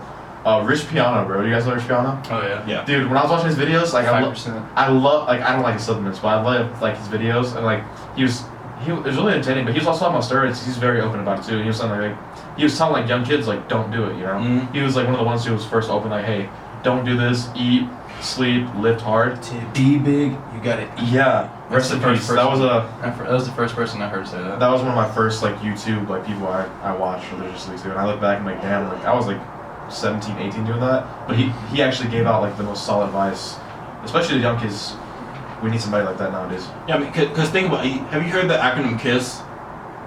Like we use it on baseball, like keep it simple, stupid. Like, keep it simple, stupid. Yeah. So KISS, KISS, keep it simple, stupid. Like it's simple. Like keep it simple. Work out, eat good, and stay consistent. It's like people, they try to think, oh no, I have to do this, I have to do that, I have to do this. It's like if you don't even have to count your calories, just eat a little less. It's like that's where intuitive eating comes in. Eat when you're hungry, don't eat when you're not. A lot of people do that eat when they're bored. That's why they gain weight. So it's like just figuring out when you're hungry or not. And it's like if you do want to go the competitive route and you don't know all this extra stuff, hire a coach. It's our job to know this shit. Yeah. Like it's like it's so easy. For disclosure, I'm not a coach. He says our. He's talking about him and Garrett. Yeah. I'm not a coach. I don't consider myself a coach either. It's just like I don't know. I never feel qualified when whatever. It's like in today's day and age, if you want to talk about wanting it now, there's so much free information out there that you can just Google. Yeah. To figure, like just to start off, and it's like, okay, this isn't working. I'm gonna hire a coach. I'm gonna hire someone that actually knows, because like you only go so far by yourself. Like you'll work out for a while, you'll go make some gains, and then you'll plateau. Yeah. Look for a coach. It's our job to think, your job to work. All right, let's turn back to Hunter for a little bit too. Hunter, so I know we kind of went way off topic. I'm down for it. You know I'm down for it. Yeah, I know. I know you have some ideas you're talking about, like either synapses, questions. What do you got? Okay, so one of the things, I forgot when this came up. I think it was either Foodies or it was Jesus's episode, but I think it was something along the lines of the topic of visualization. I think it was Jesus. And I didn't play any contact sports growing up. I was varsity golf since I was like 7th grade through my senior year. Mm-hmm. And visualization, Jesus Christ. that term. Visualize. Yeah, visualizing is a big thing in golf because it's all about feeling and all about tempo and all about rhythm and keeping it. As long as you stay consistent in that rhythm and stuff, you're going to hit the ball like you want to hit it.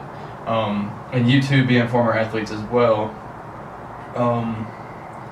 I was going to try to bounce off because I know visualization is a weird thing to try to explain to somebody because the way you visualize things is definitely not going to be what they think. Yeah. And so this was a problem for me growing up and a couple other people I talked to when they say visualize it. So when you tell, if you use this for your clients, first of all, when you tell them visualize the perfect lift,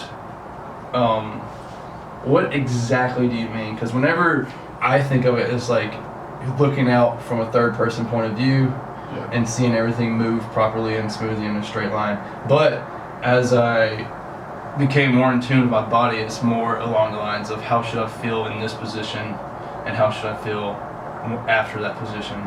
So it's kind of, is it more like visualizing yourself, or is it more stay in your rhythm, make sure everything, like check your boxes as you're going through the lift? Because for example, like in golf, just to kind of help y'all think.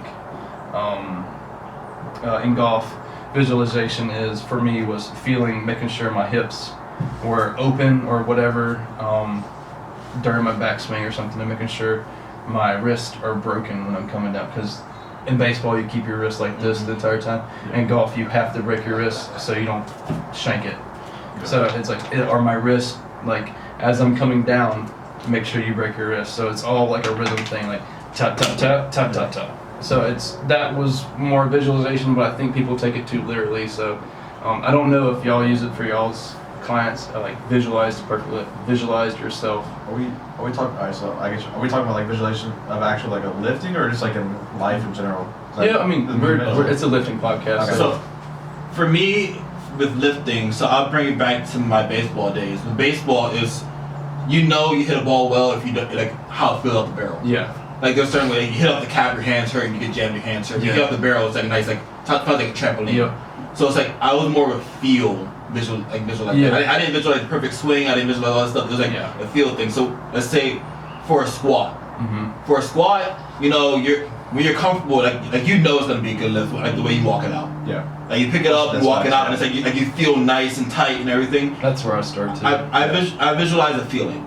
So it's like, okay, like I know how I feel the bar on my back.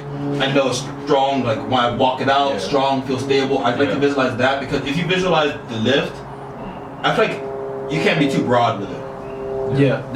So it's like you have to be very specific when you visualize. And a lot of people, that's where they go wrong. They visualize broad. They don't think, in baseball you visualize, like I want a perfect swing. Yeah. But you don't visualize what pitch is coming. Yeah, you don't visualize it going right there. Yeah. Like you don't visualize the pitch, you don't visualize, I want to see a feeling. Yeah. So it's like so the way I visualize it is I take it step by step. Do you take that into consideration whenever you're programming somebody? So I can kind of see that as a thing during like pauses, especially like deadlifts and squats, like sitting at the bottom of a hole for a couple of seconds definitely helped me with visualization, because I know if I'm sit back enough, or if I'm too far forward, or if my feet or if I have the weight not distributed across my foot. Jesus Christ. Words. Woo! And then same as deadlift, like pausing right on the knee, you need to know how, like, when you get to that spot, how to get out of it, essentially. So visualizing the feeling, I guess. So it was such a hard thing for me to grasp when I was younger, visualization, and I think it's still hard for especially younger people, because they haven't been in a sport long enough to actually understand how they should feel or something. So I think that was just one of the things I thought of, because I've always had a hatred for the term visualization. I don't like it at all, because if we go lifting, that's where cues come in. Yeah. So it's like there's different cues, like we talked about before the podcast. I have my sumo deadlift cues. Oh, that makes sense. Where it's like, so it's like there's a certain feeling, like I have a sumo deadlift video like, give birth to the bar, like open up your hips. Yeah. And a lot of people, they don't want to hear, open up your hips, figure adductor stretch. Say no, give birth, like you're fucking spread eagle. Yeah. So give birth. Open your tent. Shoulder twerk to get locked in. You don't want to say locking your lats, like shoulder twerk, like something that's easy to give you that reinforcement real quick. Yeah. But I mean, I've been talking a lot. You go. Okay. Yeah. I guess. All right. So we're going in terms of just like visualization. That is a hard word. Visualization. In terms of lifting, so I guess it definitely comes down to what you said about it depends on the person. Number one, because the way I visualize things is going to be different from him versus you too. So number one, that'll be kind of down to the athlete itself or like the coach, kind of taking time to figure out who responds best to what kind of cues too. Yeah. Because obviously like there's different types of cues. You can have visual cues, you can have kinesthetic cues, all kind of stuff too. You can, because some people I know, for me personally, like from a visualization purpose, that's such a hard word. Like I'm very like. If it goes form technique wise, I'm very comfortable with my form. I'm very locked in. I don't really have to think about it too, but I know from like a thinking, like kinesthetic part, I know it's gonna be. So I'll say example. So like I know like no matter what, my form's gonna pretty much look the same how I want it to. Yeah, really good form. I know it's gonna be. I started visualizing where it's gonna feel the heaviest, and that makes sense too. So example, like I know like a squat, like I know as soon as I unrack it, whether it's gonna be a grind or whether it's not. So same thing. I know with deadlifts, I started visualizing. I know it's gonna, no matter what weight it is, it's gonna be slow and it's gonna suck off the ground too. Yeah. So no matter what I approach the deadlifts, I started visualizing. Hey, like when I go to pick this weight up, I know it's gonna take a few seconds to get off the ground. Yeah. So I'm visualizing. I'm like, hey, I just need to keep pulling and keep pushing, keep trying to stand up, and then after I get about to the knees, it'll be fine too. Same as squat. I know I'm gonna go down slow. I know once out of the hole is gonna be a little bit grinder too. Oh yeah. So I started visualizing like once. Well, obviously, like you said before, you're gonna always know your body better than anybody else, even your coach too. So it kind of takes time, some self-reflection. Like I know me, like I know my deadlift's gonna look the same, my squat's gonna look the same. Yeah. But I know where it's gonna struggle. I know where it's gonna feel the heaviest at. I know I can visualize it. I'm like, hey, like once I get right out of this hole, a few inches up, it's gonna be. I'm gonna visualize it being super heavy because it is. I just need to keep pushing, keep reading my cues, keep standing up. There's not a lot of physical cues. Like, when we coaching Garrett, I like doing like cues and everything. I couldn't think of one physical cue for him because he's so mechanically sound. Yeah. But all the cues I could think of were mental. Yeah. So it's like you have to know, like for him, he's gonna have to think really long on deadlifts because he's gonna be grinding that shit out. So it's like I can't tell him, anchor. I was doing I did 615 for that one rep, and I was like, dude, this motherfucker feels like a grinder. I was like, oh shit, I got another one. I keep going. Before you go, I have to post out. Sorry, I didn't mean to cut you off. Well, sorry, go ahead. The synopsis of the visualization thing I was trying to get to was, especially in high school, people that listen, you might want to change the angle a little bit, but people that do listen to, that are listening, that are still in high school, that might be in high school sports or even starting lifting. Yeah. These coaches that might not be fitted to be a coach, they're going to use that term a lot. Visualize the shot, visualize the tackle, blah blah blah, and then your teammates are going to start picking that up because they think it's a good cue or something to get you hyped up.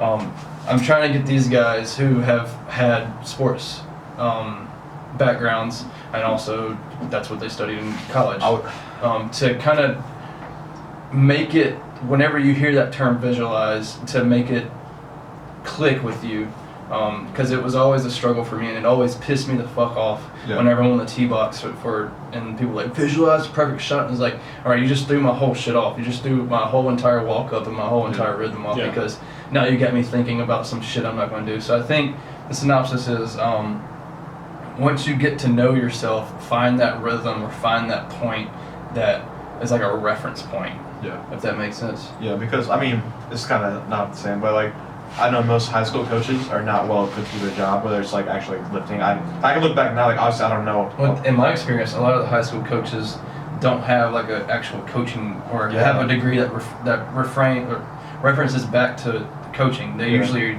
hey, I played ball in college. I can coach this shit. Yeah. Yada yada yada. I know, because like I look back now, like those high school coaches, like we did football and wrestling, the workouts they give us, it literally made no sense. I can look back, we just randomly test one day too. So I'd say it is hard for like a high school kid because you have to have faith in your coach, obviously.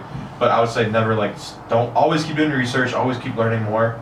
Don't be so like narrow-minded to think like your coach, even though they could be a good person, a good coach, that they know everything. Because most of those coaches, especially lifting-wise, because we have the coaches for football, like the same ones we do for like our football coaches, for our lifting coach, and they weren't really well equipped to teach that class. They knew basic. Most of them were like PE teachers, you know. So always keep doing research. They knew always learn. football, but they didn't know lifting, or vice versa. They would just put like a nice, like a long workout with no rest in between. They would tire us out, and I'm like, all right, bro. They would give us like, it'd be really random, like what these power cleans heavy. Like there was no sound, like rhyme and reason to it. So I think you just need to keep learning. Yeah. Basically. Because I learned, like, me personally. Well, I'm glad that came around full circle because I really didn't formulate that well at all. No, if I look back now, like I learned more from like just like over years of me doing my research, me like trial and error, learning what like works best for me. It's like putting together a puzzle. Yeah, because obviously like you're gonna learn more from doing it yourself than you will from anybody else. But it just takes time and experience. Like I can look back to even a year, 2 years, and be like, oh man, like I don't know why I thought this, why I did this, you know. Yeah. So that's probably the most direct answer you wanted, but. Yeah, it was a very open-ended question, but we brought it back full circle. Yeah. It was just one of the things that always pissed me off in my life. The term visualization, like even saying it, is hard enough. Visualization. I just like the term. I like the term have feel, like feel it. Yeah. RP. RP. All right. Do you guys Did you want to keep going, or you want to cut it? Me and Hunter keep going if we need to go. Yeah, I got about 10 minutes. I mean, there's some other things. Yeah, keep going till I leave. Yeah, and I mean, if you leave, I could just continue with Hunter too. Like, All right, bet. I don't care. Damn. We don't want to leave you out too far. yeah, No, you're good, bro. I just had that appointment. it's all good. No, you're good. Coach duties. Damn. That was just because did you play? You went to UNF, so they don't have a football team, right? No, I didn't play sports team. I played. I wrestled and played football. Okay. School. And then obviously you played D1. Yeah. So I was just. I don't really consider golf is a sport, but isn't because it's not really the manly sport that you think of. So it's a lot of brain and a lot of. And baseball is very similar to golf in a lot of ways because like baseball is a very baseball is a very mental game. So it's like that's why I could agree with like the visualization, agree with all of it because in baseball there's so many. Because you have your timing, especially when you're on plate, batting. Because like right when you see that pitcher like rear back or something, that's when you start your whole entire swing. Like you're not swinging it, but you're starting it. Yeah, and you have to think about all different pitches. Like every single pitch is not gonna be the same. Because right when he starts, your eyes probably go straight to his hand. Yeah. To see where his knuckles are. And it's a whole different process. So I never played baseball, but that's how I would. Yeah, I mean it's basically how it's literally. So in baseball, there's just so many small, minuscule things that could go wrong that could fuck up everything. So it's like you have multiple different pitches. You have to pick up different spins. Yeah. Some people are more deceiving. They have different arm slides and heights off the mound. Like the mound certain height. It's like a whole different thing. Do you think having your rhythm down? Well, obviously it's going to make you more confident when you go up against. Like you have your fucking whole routine down. It's going to make you more confident when you step up to plate. Do you think you can rely solely on being comfortable when you're coming up to there, or do you still have to be somewhat on the edge and ready? That's a stupid question. I'm trying to reframe this better. The more I talk, the better I put it together. But it's more along the lines of still like the visualization and having your whole like walk up and set up and everything. Because in golf, it was a big thing of mine was stand behind the ball so I can line up properly and walk up, and it was like mine. If I go anywhere over 4 steps, I'd start all over because it just threw off my whole rhythm. Yeah, routine. Yeah. The same thing with baseball. I assume so. Yeah, like. I don't know why. I always think the nicest place when I'm at your house after the podcast. I have a nice toilet. It's because we have like 400 milligrams of caffeine around through it. But the thing with baseball is routine's a huge thing. Like I would love for us to be able to bring up like the our baseball teams every single batter because every single batter did the same exact thing every single at bat. Yeah. Like we had our walk up song. My favorite guy, Angel Camacho. He had a nice little walk up song. Like you know the song "Explosion" by Dr. Dre. Yeah. He had that instrumental, so like he walked up, he bobbed his head, he stepped twice in the back of the box, swiped it forward. He did it every single time. Jake and Adolfo hanging out right now. Damn, I wish we all could hang out sometime soon. It's random. So everyone had like their own routines that they have to do every single time. So it's like that's why I always preach routine. Yeah. So the visualization part of it is you have to visualize every single small thing, like get in your rhythm. So it's like that's why everyone has their small thing like when they do. When you were playing football, did you have I don't, because Yeah. you can't really set up like we could, like Yeah. when you're walking up to the plate or walking up to the tee box. You can't really set up it's like whenever it's up to the quarterback. You have to be ready whenever the quarterback. So I don't know if you have a routine. I think the routine in football or in any sports, even wrestling too. So it came down to just practice and like you need like I guess the same thing looking to you need to like have your have that muscle memory, know what you're doing. Because I know like so how football went, we had our basic like kind of plays what we did, but each week depending on the team, the defense we play, then we try to alter them to fit. Yeah, but we have course. Yeah, so we have our basic stuff too, but each week from like Monday through Thursday we run that exact like play formation the same exact way. Mm-hmm. So when game time came, I was just I didn't think like they would call a play. I know what play was, and I would just go. Yeah. So that came down to like the practice and having that exact routine, knowing like how to do it, which steps, which this, which obviously you have to like do 100 times. Like lifting, you need to squat thousands of times before you actually know like you're comfortable with squats too. Deadlift, bench, like same exact thing.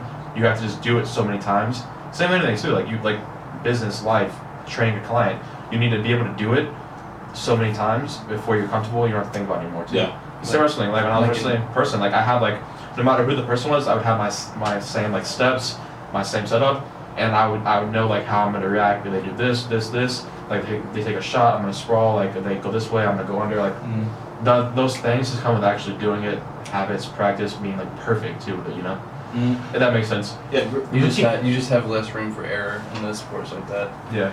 I feel like it always comes down to like I feel like visualization all comes down to routine. Like at the end of the day, like you visualize something, but you always have to keep the same routine. Like I can't visualize me deadlifting 804 pounds at Junior Raw Nationals and be like, oh, like everyone cheering out. Like no, it's like I have my routine. As long as I stick to my routine, everything should be okay. Yeah. So it's like that's what I do the same thing every time I deadlift. That's why I always preach routine, because it's like when you get to that stressful situation to where it's like you can't think, that routine it brings you back. This was a really good podcast. I wish I had more time to do it. Damn. But I'm gonna head out. There's gonna be more times. It doesn't matter. Yeah, but I had fun with this one. So we'll probably talk for another like 10-15 minutes. I'm gonna give an outro before I leave so I can say bye. Alright guys, episode 12. They're gonna go on, but like, subscribe, Just a couple more good minutes. stuff. Not too many. Go ahead and pause it because someone's supposed to. I've been holding it in for like 30 minutes right now. Boom. Got that. Boom. Alright, now we can talk shit about Garrett. Because Garrett's gone. Hey, fuck Garrett's that gone. guy. Hey, fuck. No. First off, you need to stop smacking the fucking table. Alright, so We were routine. Routine, yeah. Yeah, so that's why, like on that one podcast I went on the rant about routine. I mean, if you watch anybody, like you watch any professional athlete, like powerlifter or whatever, they do the same thing. Like Tom Brady has this thing. It's all mental switches. Yeah. All mental check boxes. And it's like everyone had, like Jake has a tongue. Like when he sticks that tongue out, it's on. Whenever he gets, I love it. Whenever he gets tight under the bar for squats, because he like rams himself in there, and then he's like, yeah. And it's, like everyone has that thing, because it's like you can't. I talked to one of my clients about this. You can't be in the zone every single minute. oh yeah. You have to be able to relax. Like, one, you're gonna stretch yourself out. 2, it's physically tiring. Oh yeah. And 3, it's like it's just not fun. Like, because so it's like that's why you see like most powerlifters are freaking clowns. Yeah. Like we'll go from like if you guys watch me lift or you guys watch us lift, like whatever, like I'll go from having a fake mosh pit with Jake to Jake going to squat 700 pounds and me going to deadlift 800. Yeah. Like it's like you have to be able to, like, once I pick the routine as the best part to get in the zone. Like some people like they think of like their walk up. So let's say you're gonna meet, like when you're behind the thing, they're like, oh, okay, like lifting, like hunch or whatever. Like once they say your name, some people flip that switch. Yeah. Some people it's earlier, some people it's later. Me, it's from when I deadlift, it's whenever I do my stretch right there, my back cracks, it's like boom, I'm ready to go. Yeah. Whenever I squat, it's like whenever I'm walking up, whenever I bench, I just kind of like, yeah, fucking suck at that shit. And I don't have a routine on bench, but it's like once you set that routine. I've never seen someone not have a routine. Yeah, like I've never seen a successful person not have a routine. Like Russ Swole, John Hack, Jake, Ashton Bruce, like every single powerlifter you can name, watch them do the same lift in every single meet. I bet you it's identical. Yeah. One might be a lift might be slower, but it's like every single setup is identical. It's gonna be so weird. Kind of bringing it back to the meet in February. It's gonna be so weird because I feel like a couple of people are going to be like super serious and try to stay super serious the entire time. I'm not the type of person that will do that. Yeah, no. I'm going to be like, especially during warm-ups, like I'm going to be fucking laughing my ass off, cutting jokes the entire day until like a minute out from my lifts. And I know it's going to piss my coach off because he wants to be serious about it, but that's just who I am. Like that's how, I guess it's how I deal with nerves too, even though I don't really get nervous. Like we were just talking about during our pee break is we both done theater and stuff, so we know how to channel our nerves and our anxiousness into something productive. So it's gonna be an interesting meet day because I'm gonna be fucking bouncing off the walls, ready to go, laughing and cutting up and trying to make everybody laugh because that's what I do. Yeah. And I feel like a couple people are going to try to be super serious about it, and I'm gonna be like, all right, man, well, I'm gonna piss you off, so just take that out on the bar. Yeah, like Jake was the person that brought me back to like life. I was there because I already talked about my meet before or whatever, but I failed my 30 attempts on squat and then bench got fucked over. I was pissed off and I was all this shit. And then Jake comes up smiling, he's like, "What's up, buddy?" And I'm just like, "Hey, Jake." He was like, "Hey, man, you got deadlifts now." And I was like, "Yeah." He was like, "You're deadlift way more than me, aren't you?" And I was like, "I don't know." And he goes, "Well, good luck, buddy." And he gave me like a little hug. He's like, "See ya." And he walked off. And I'm like, "What the fuck?" So but the way he says like, "We have deadlifts now," and they're like, "Hey, man, we're on the deadlifts now. Forget about that last." Yeah, like that's his way of saying, but it's like so joyful. Like, bro, this man just finished trying to bench 600 pounds. And he's like, "Hey, buddy." Like, I'm just like, what? So it's like just be free, man. I mean, yeah, we're in a hardcore sport. Like powerlifting is hardcore. Like I feel like everyone you watch be it. in the fucking zone and you want to be. Yeah, you want to be snorting, freaking smelling salt. Like, there's a time and place. Like, you can't do that fucking 2 hours straight. Like you're not gonna last. You'll mentally exhaust yourself, and then Yeah. you start overthinking once you can't keep your mental fortitude, I guess. Yeah, I don't know, dude. It's gonna be interesting. I'm excited. I'm excited to watch, man. This is my first meet coaching, so I'm probably. It's a whole different. I'm more sure it's gonna be a time. whole different. That'd be fucking hilarious. I already told Garrett I'm walking up with a clipboard. I'm having fucking like slack phone and shit. I wore my sunglasses. I'm asking Jake to borrow his Ray-Bans. Who's this guy? That's my coach. Like, I'm gonna bring back my BlackBerry. Have a little Bluetooth right here. Yeah. Like what? Hello. Yeah. Second attempt. All right, cool. It's like, dude, have fun with it, man. It's like it's a sport. At the end of the day, we're having fun. It's a hobby. Yeah. Right now, at least. Until I start making money, then it might not be a hobby.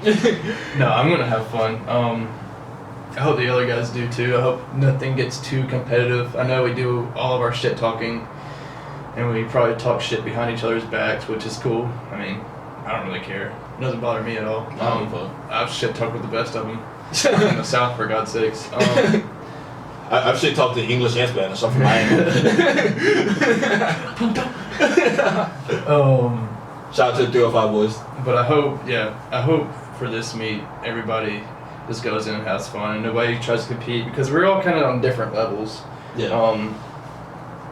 A lot of you guys just Garrett is like 70 pounds over me or whatever right now, so he's in a weight class or 2 above me. So I'm really not going to be able to touch what the fuck he gets to touch. Adam's been training a lot longer than me, but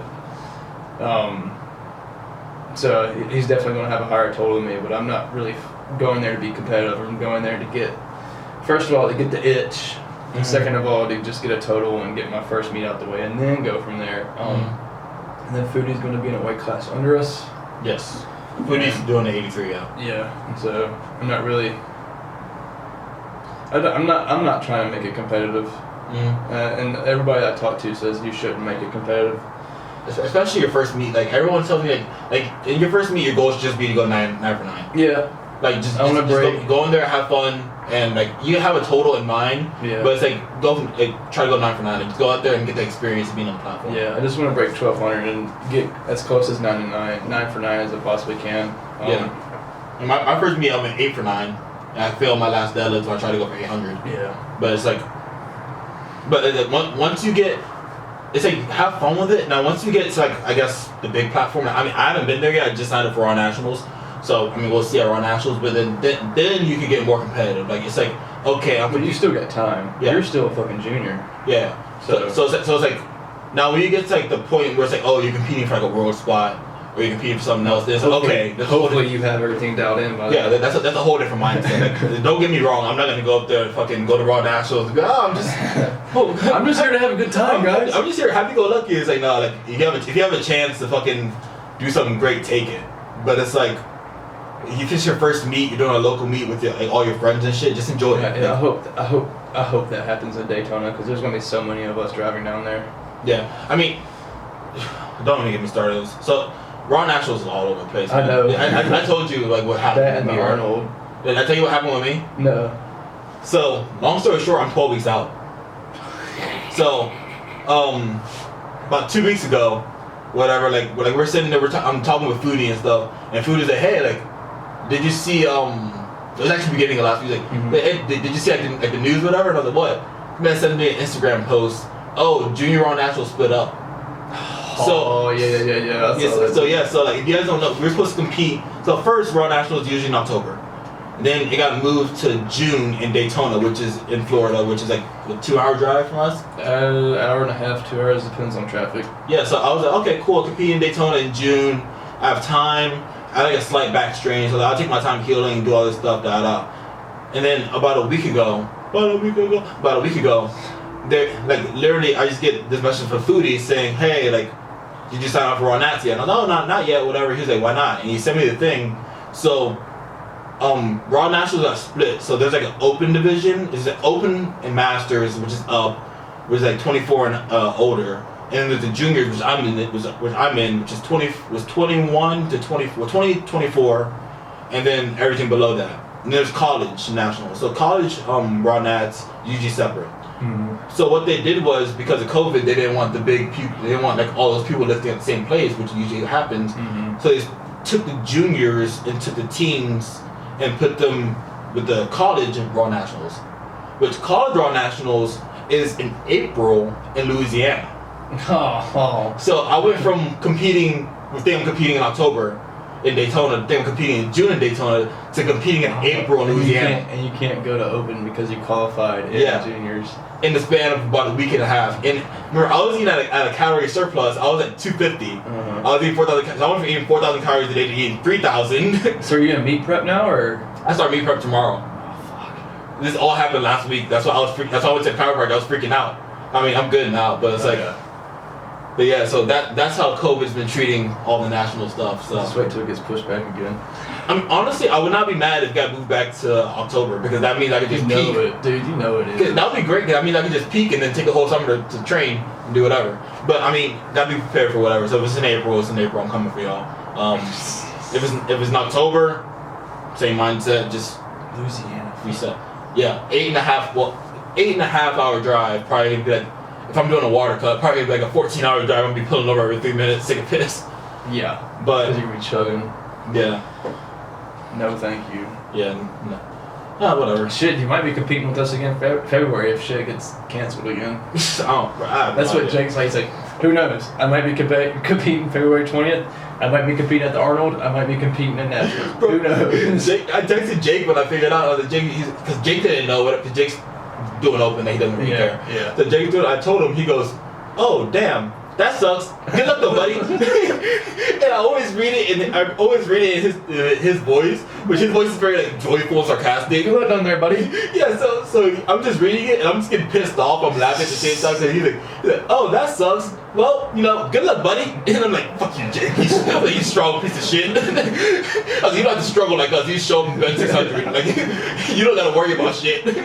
You just gotta worry about your blood pressure and getting nosebleeds. You just gotta worry about all your caffeine you're taking. I was so pissed.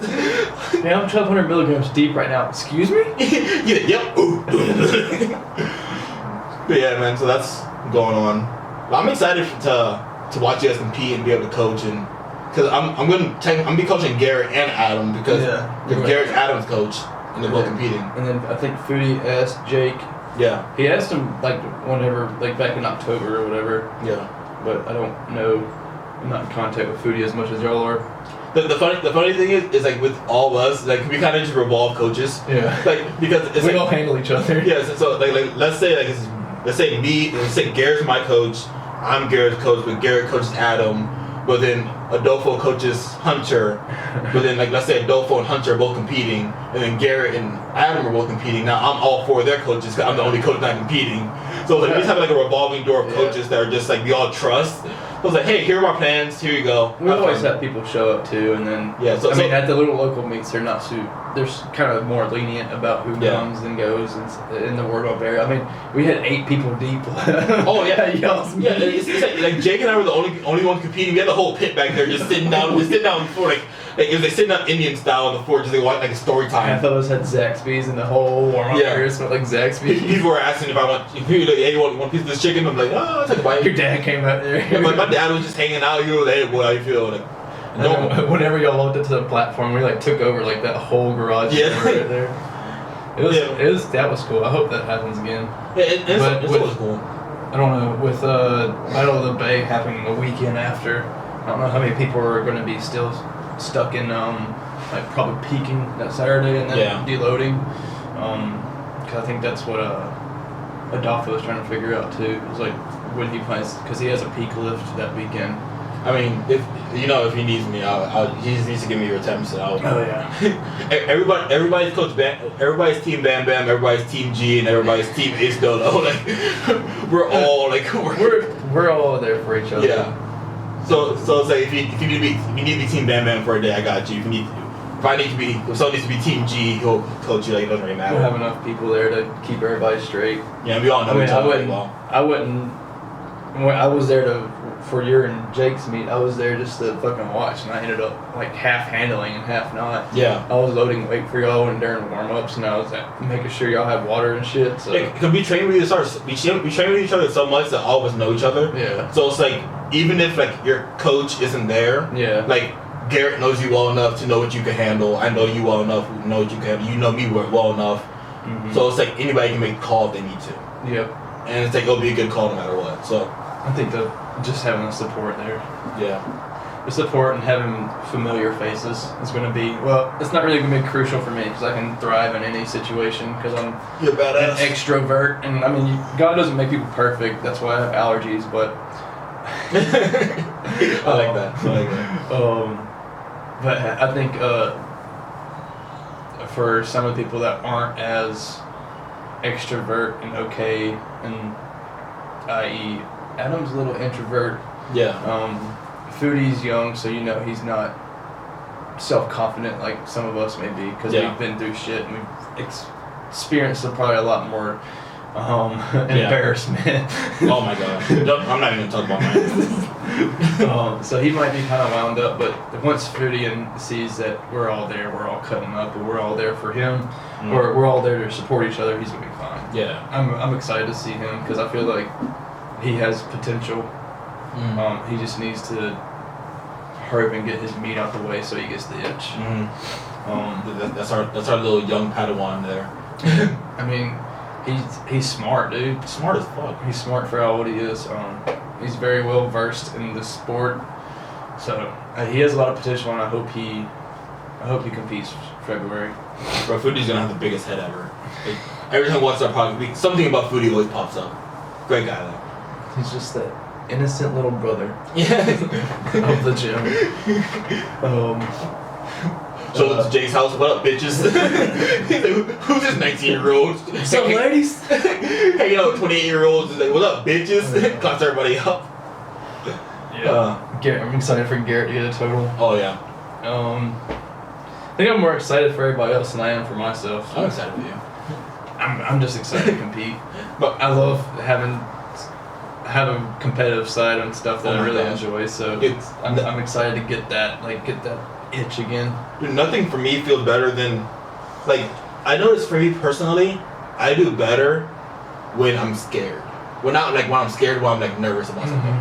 So like that's the athlete coming out of you. My deadlift, that's 782. I failed 772 weeks before that. Oh, I know. So I was like, I already failed twice. I was like jittering up. I don't even know what's going on. And I'm just like, it's that dog mentality. Like every single athlete has something. Fight or flight. Yeah. And it's like you just gotta. Are you gonna sit there and give up, or are you gonna sit there and give it all the fuck you got? Yeah, I get that adrenaline rush of the first meet too. It always it's like you go, like something happened to me. Like me, I spotted my dad. But my dad was like looking at me. He had the camera up. He had the camera and had his phone up. And he's sitting there with a big smile on his face, and I was like, oh shit, I can't fail for my dad. I always want to like whenever, especially some of the top lifters in our gym, which includes you. I always like asking them like, what is it when you're walking up? Do you hear us, or are you already in your own head, making your own shit up, or is there something that you see in the crowd that just sparks you up? And I asked Jake that, and of course Jake gives these stupid answers. Oh my fuck! I was like, I never asked Jake, do you like hear us at all? Or he's like, no. I was like, all right, then what's going on in your head? Like, especially when you go up to 600. He's like, I don't know, just ramping up my adrenaline and then making sure I get comfortable. But like literally, that's what he always make sure I just get comfortable. Oh my god! I was like, Jake, what? No, I want more sustenance. Oh my gosh! I asked him a simple question about benching. Like, hey, like I think my bar passed a bit off. He's like, you know what? He's like, you know what, Brandon? You lay down there, you get comfortable, you might grab the bar, and then you just push. I'm just like, that doesn't help my fucking situation. He was like, do you remember to push? I'm like, yes, I remember to push. He was like, yes, everything should be fine. And I'm like, alright, whatever. But there's always, I noticed that there's always those elite lifters that are just like they're the definition of keep it simple, stupid. That's all muscle memory, by the way. So they've done thousands and thousands and thousands of reps. So that's like, but you have to like. I finally got Jake to explain something one night. I was like, dude, like literally, what's going through your mind with bench? He's like, just staying hyped up, dude. It's all muscle memory right now. And I was like, that's the most genuine answer I've gotten from you ever. He's like, no, seriously. He's like, it's all muscle memory now. I've done it so many fucking times, and I know if something's off. He's like, it's just me staying hyped up and staying tight and like keeping myself confident, essentially. And I think that's cool. I mean, like the way he can tone out everything, dude. Like there's certain things I can tone out, but there's certain people that I can't tone out. Like I'm sorry, Adolfo, but I can tone the fuck out of you. Come on! Like I designate a couple seconds before each lift to listen to you to make sure I get my cues. But during the lift, there's a certain amount of people that I hear, and like one is James LeBron, just because he's always like, very distinct. Let's say it, Hunter. But he's a little bit more high pitched than that, and it's just a frequency that picks up easily. Yeah. And then who else? I think that's about it. Yeah, I mean, I'd say I don't really hear anybody when I lift. Honestly, I never really thought about it really. Like the only thing I hear like when I squat and bench, I only hear the judge. Yeah. Like literally, I seriously like tone out. I hear whatever I'm looking at. That's why I'm a very weird. I'm a very visual hearer. Yeah. Like. Well, you're. It's senses. Yeah. That and you're. Yeah. Zoning in on something. So like, especially when I squat and deadlift and stuff, it's like if I'm looking at the front judge, it's like just muff, squat. Yeah. And then it just. Yeah. Like, that's literally it. Like, is there? I'm trying to word this. When you're in the zone like that, do you pick up on certain cues that you know that you need to do? Like say, like if someone says it, or like yeah. So like for example, one of mine is big walkout. Like if I hear Adolfo say that, then my walkout is usually really well. That's how the first time I squatted 405. That's what I think set the standard for me squatting. That was. He was sitting there saying, come on, stand tall, big walkout. And then after that, I just fucking zoned out. And then I had a nice walkout. Yeah. So is there certain cues that you can pick out of it, or are you just so zoned in on the coaches and making sure you don't blow through the commands? It depends on the lift. And on lifts I'm not as confident in, yes. Okay. Lifts that I'm confident in, I zone everything out. Okay. Like deadlifts, I don't hear shit. Yeah. Well, like, you don't really like deadlifts, I know what the fuck I'm doing. Yeah. So I go up there. Squat, I don't really, cause squats are very natural because in baseball we do high bar squats all the time, so low bar is very natural for me. Yeah. But when I bench, like every time like I hear like Garrett will be like, oh, like sternum up, like reach chest up, I hear that and I hear all that type of stuff. But it's a confidence thing for me. So it's like I feel like once you reach a certain level of confidence in a lift, you can literally just zone out and just go do it. Yeah. And that's a blessing in disguise, and it's a curse too, because there'll be times like when I strain my back, I'll just kind of just going through the motion because I'm so used to just deadlifting. Yeah. but I didn't notice that it's also 635 pounds. Yeah. So it's like there is some sort of awareness there, You but it's have like, your seriousness level turned yeah, up. because I'm like, I do this shit every single day, like Yeah. whatever. Like I could just pull this, and it was easy, Yeah. but You so can I tell. didn't go through my whole routine Yeah. and kind of tipped off thing because it was so easy. Like Yeah. it should have been easy. Yep. And that's where it's like you find a distinction of just knowing like yourself and like staying in tune, like staying zoned in, but not freaking yourself out. Yep. There's like a That's hard to do, especially if you're not seasoned. yeah. There's like a line there. It's weird. That's gonna be interesting how everything plays out. I think that's once we have our big round table after the meet. I think that's probably one thing we should probably go around and ask everybody. It's like, what was when you were approaching the bar? What was going through your head?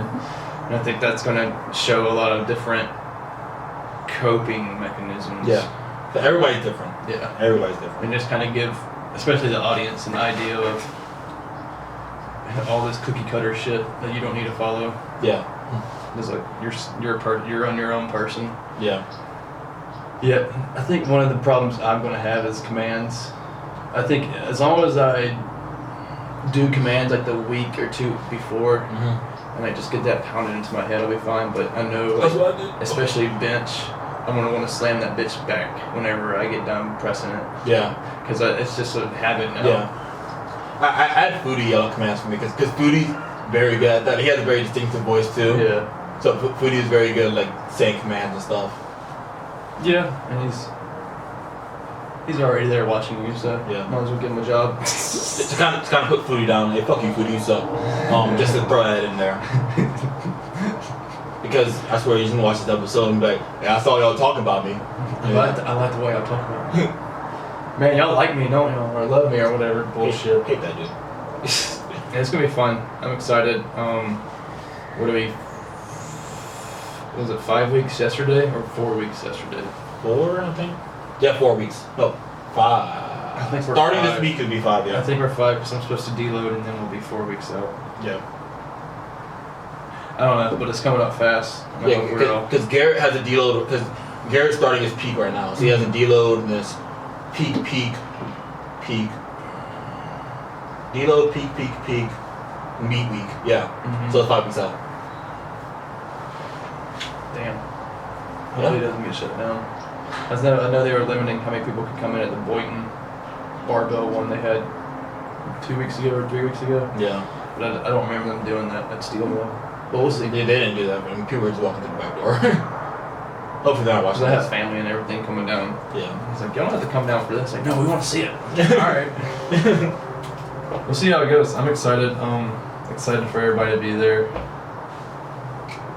Like I said, hope nobody is expecting like a competition between all of us three because we're in completely different levels. Yeah. Different weight Across, classes. yeah, and everything, across the board. So spread out. Yeah. Garrett's competing with me though. Mentally. Because I always, Garrett's he's very driven when he's competing as me because we're like around the same age. Same like, weight class. Yeah, almost same.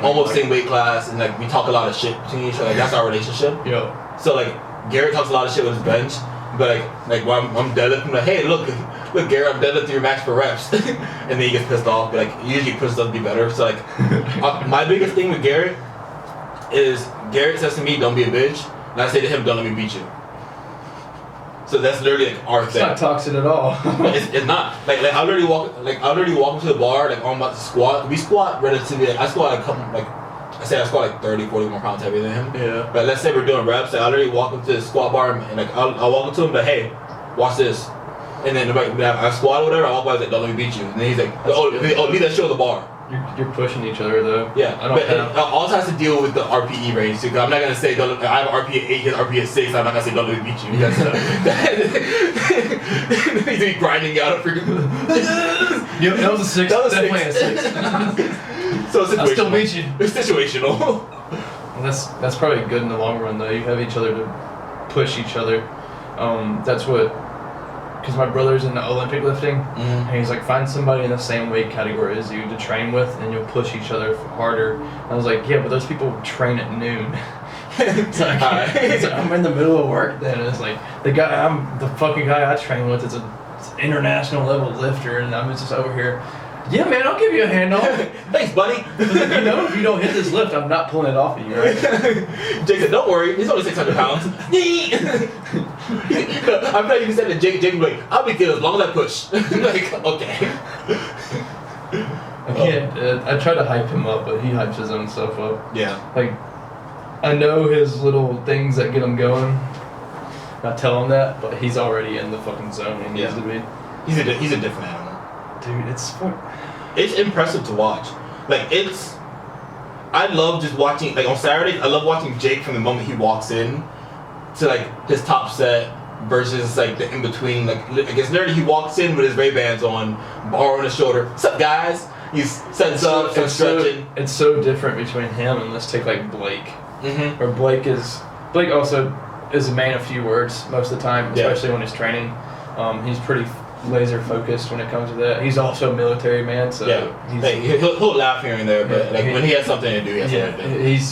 He's working. That's what he's doing. He's working.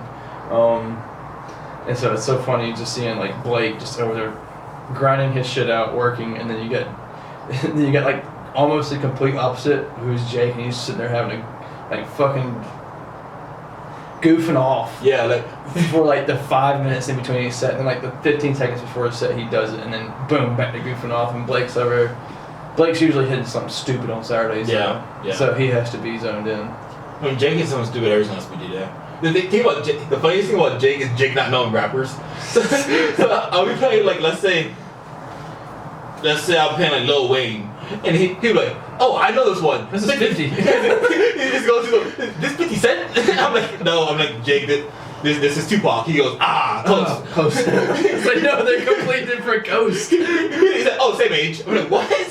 Like, one time he said, oh my gosh, I was playing Juicy. And he goes, Biz Markie. And I was like, Biggie. He was like, close, they're both fat rappers. And I was like, I guess it's close. He goes, I'll take that as a win. And I was like, different cities, man. I was like, Biz Markie. He was like, yeah, I know this one.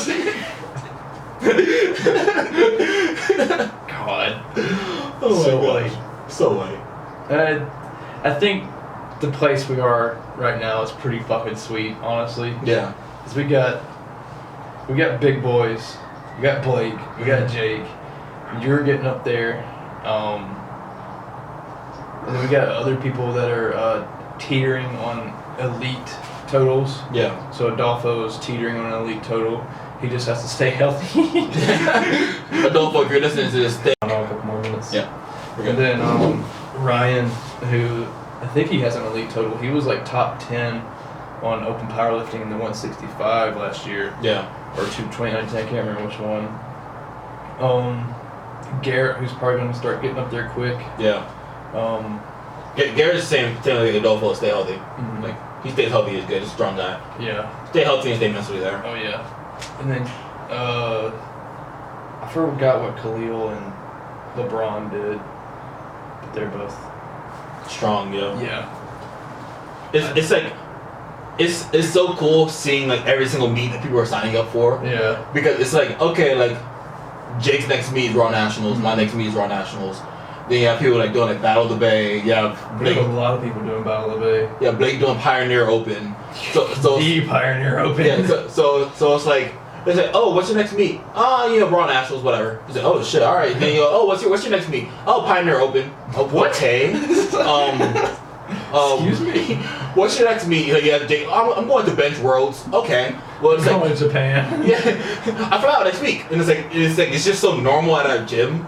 Like it's very rare to find that many elite powerlifters. I think so. Unless you live in Texas. Yeah, unless you live. I feel like Texas and Pennsylvania. Those are the two places because you have like Texas Strength Systems. You have Alpha Elite, like people that live in Texas. Also, high school powerlifting there is big. Yeah. So it's like I feel like there's. I'm not gonna say it's very rare, but there's certain places, and Jacksonville's not really one of those you think of. Like if you think of it, that you think like Texas, California, like Ohio, like people where it's like you'll see like Ohio Power Bar came from Texas Strength Systems, California's California. So John Hack. Yeah. California has John Hack. Yeah.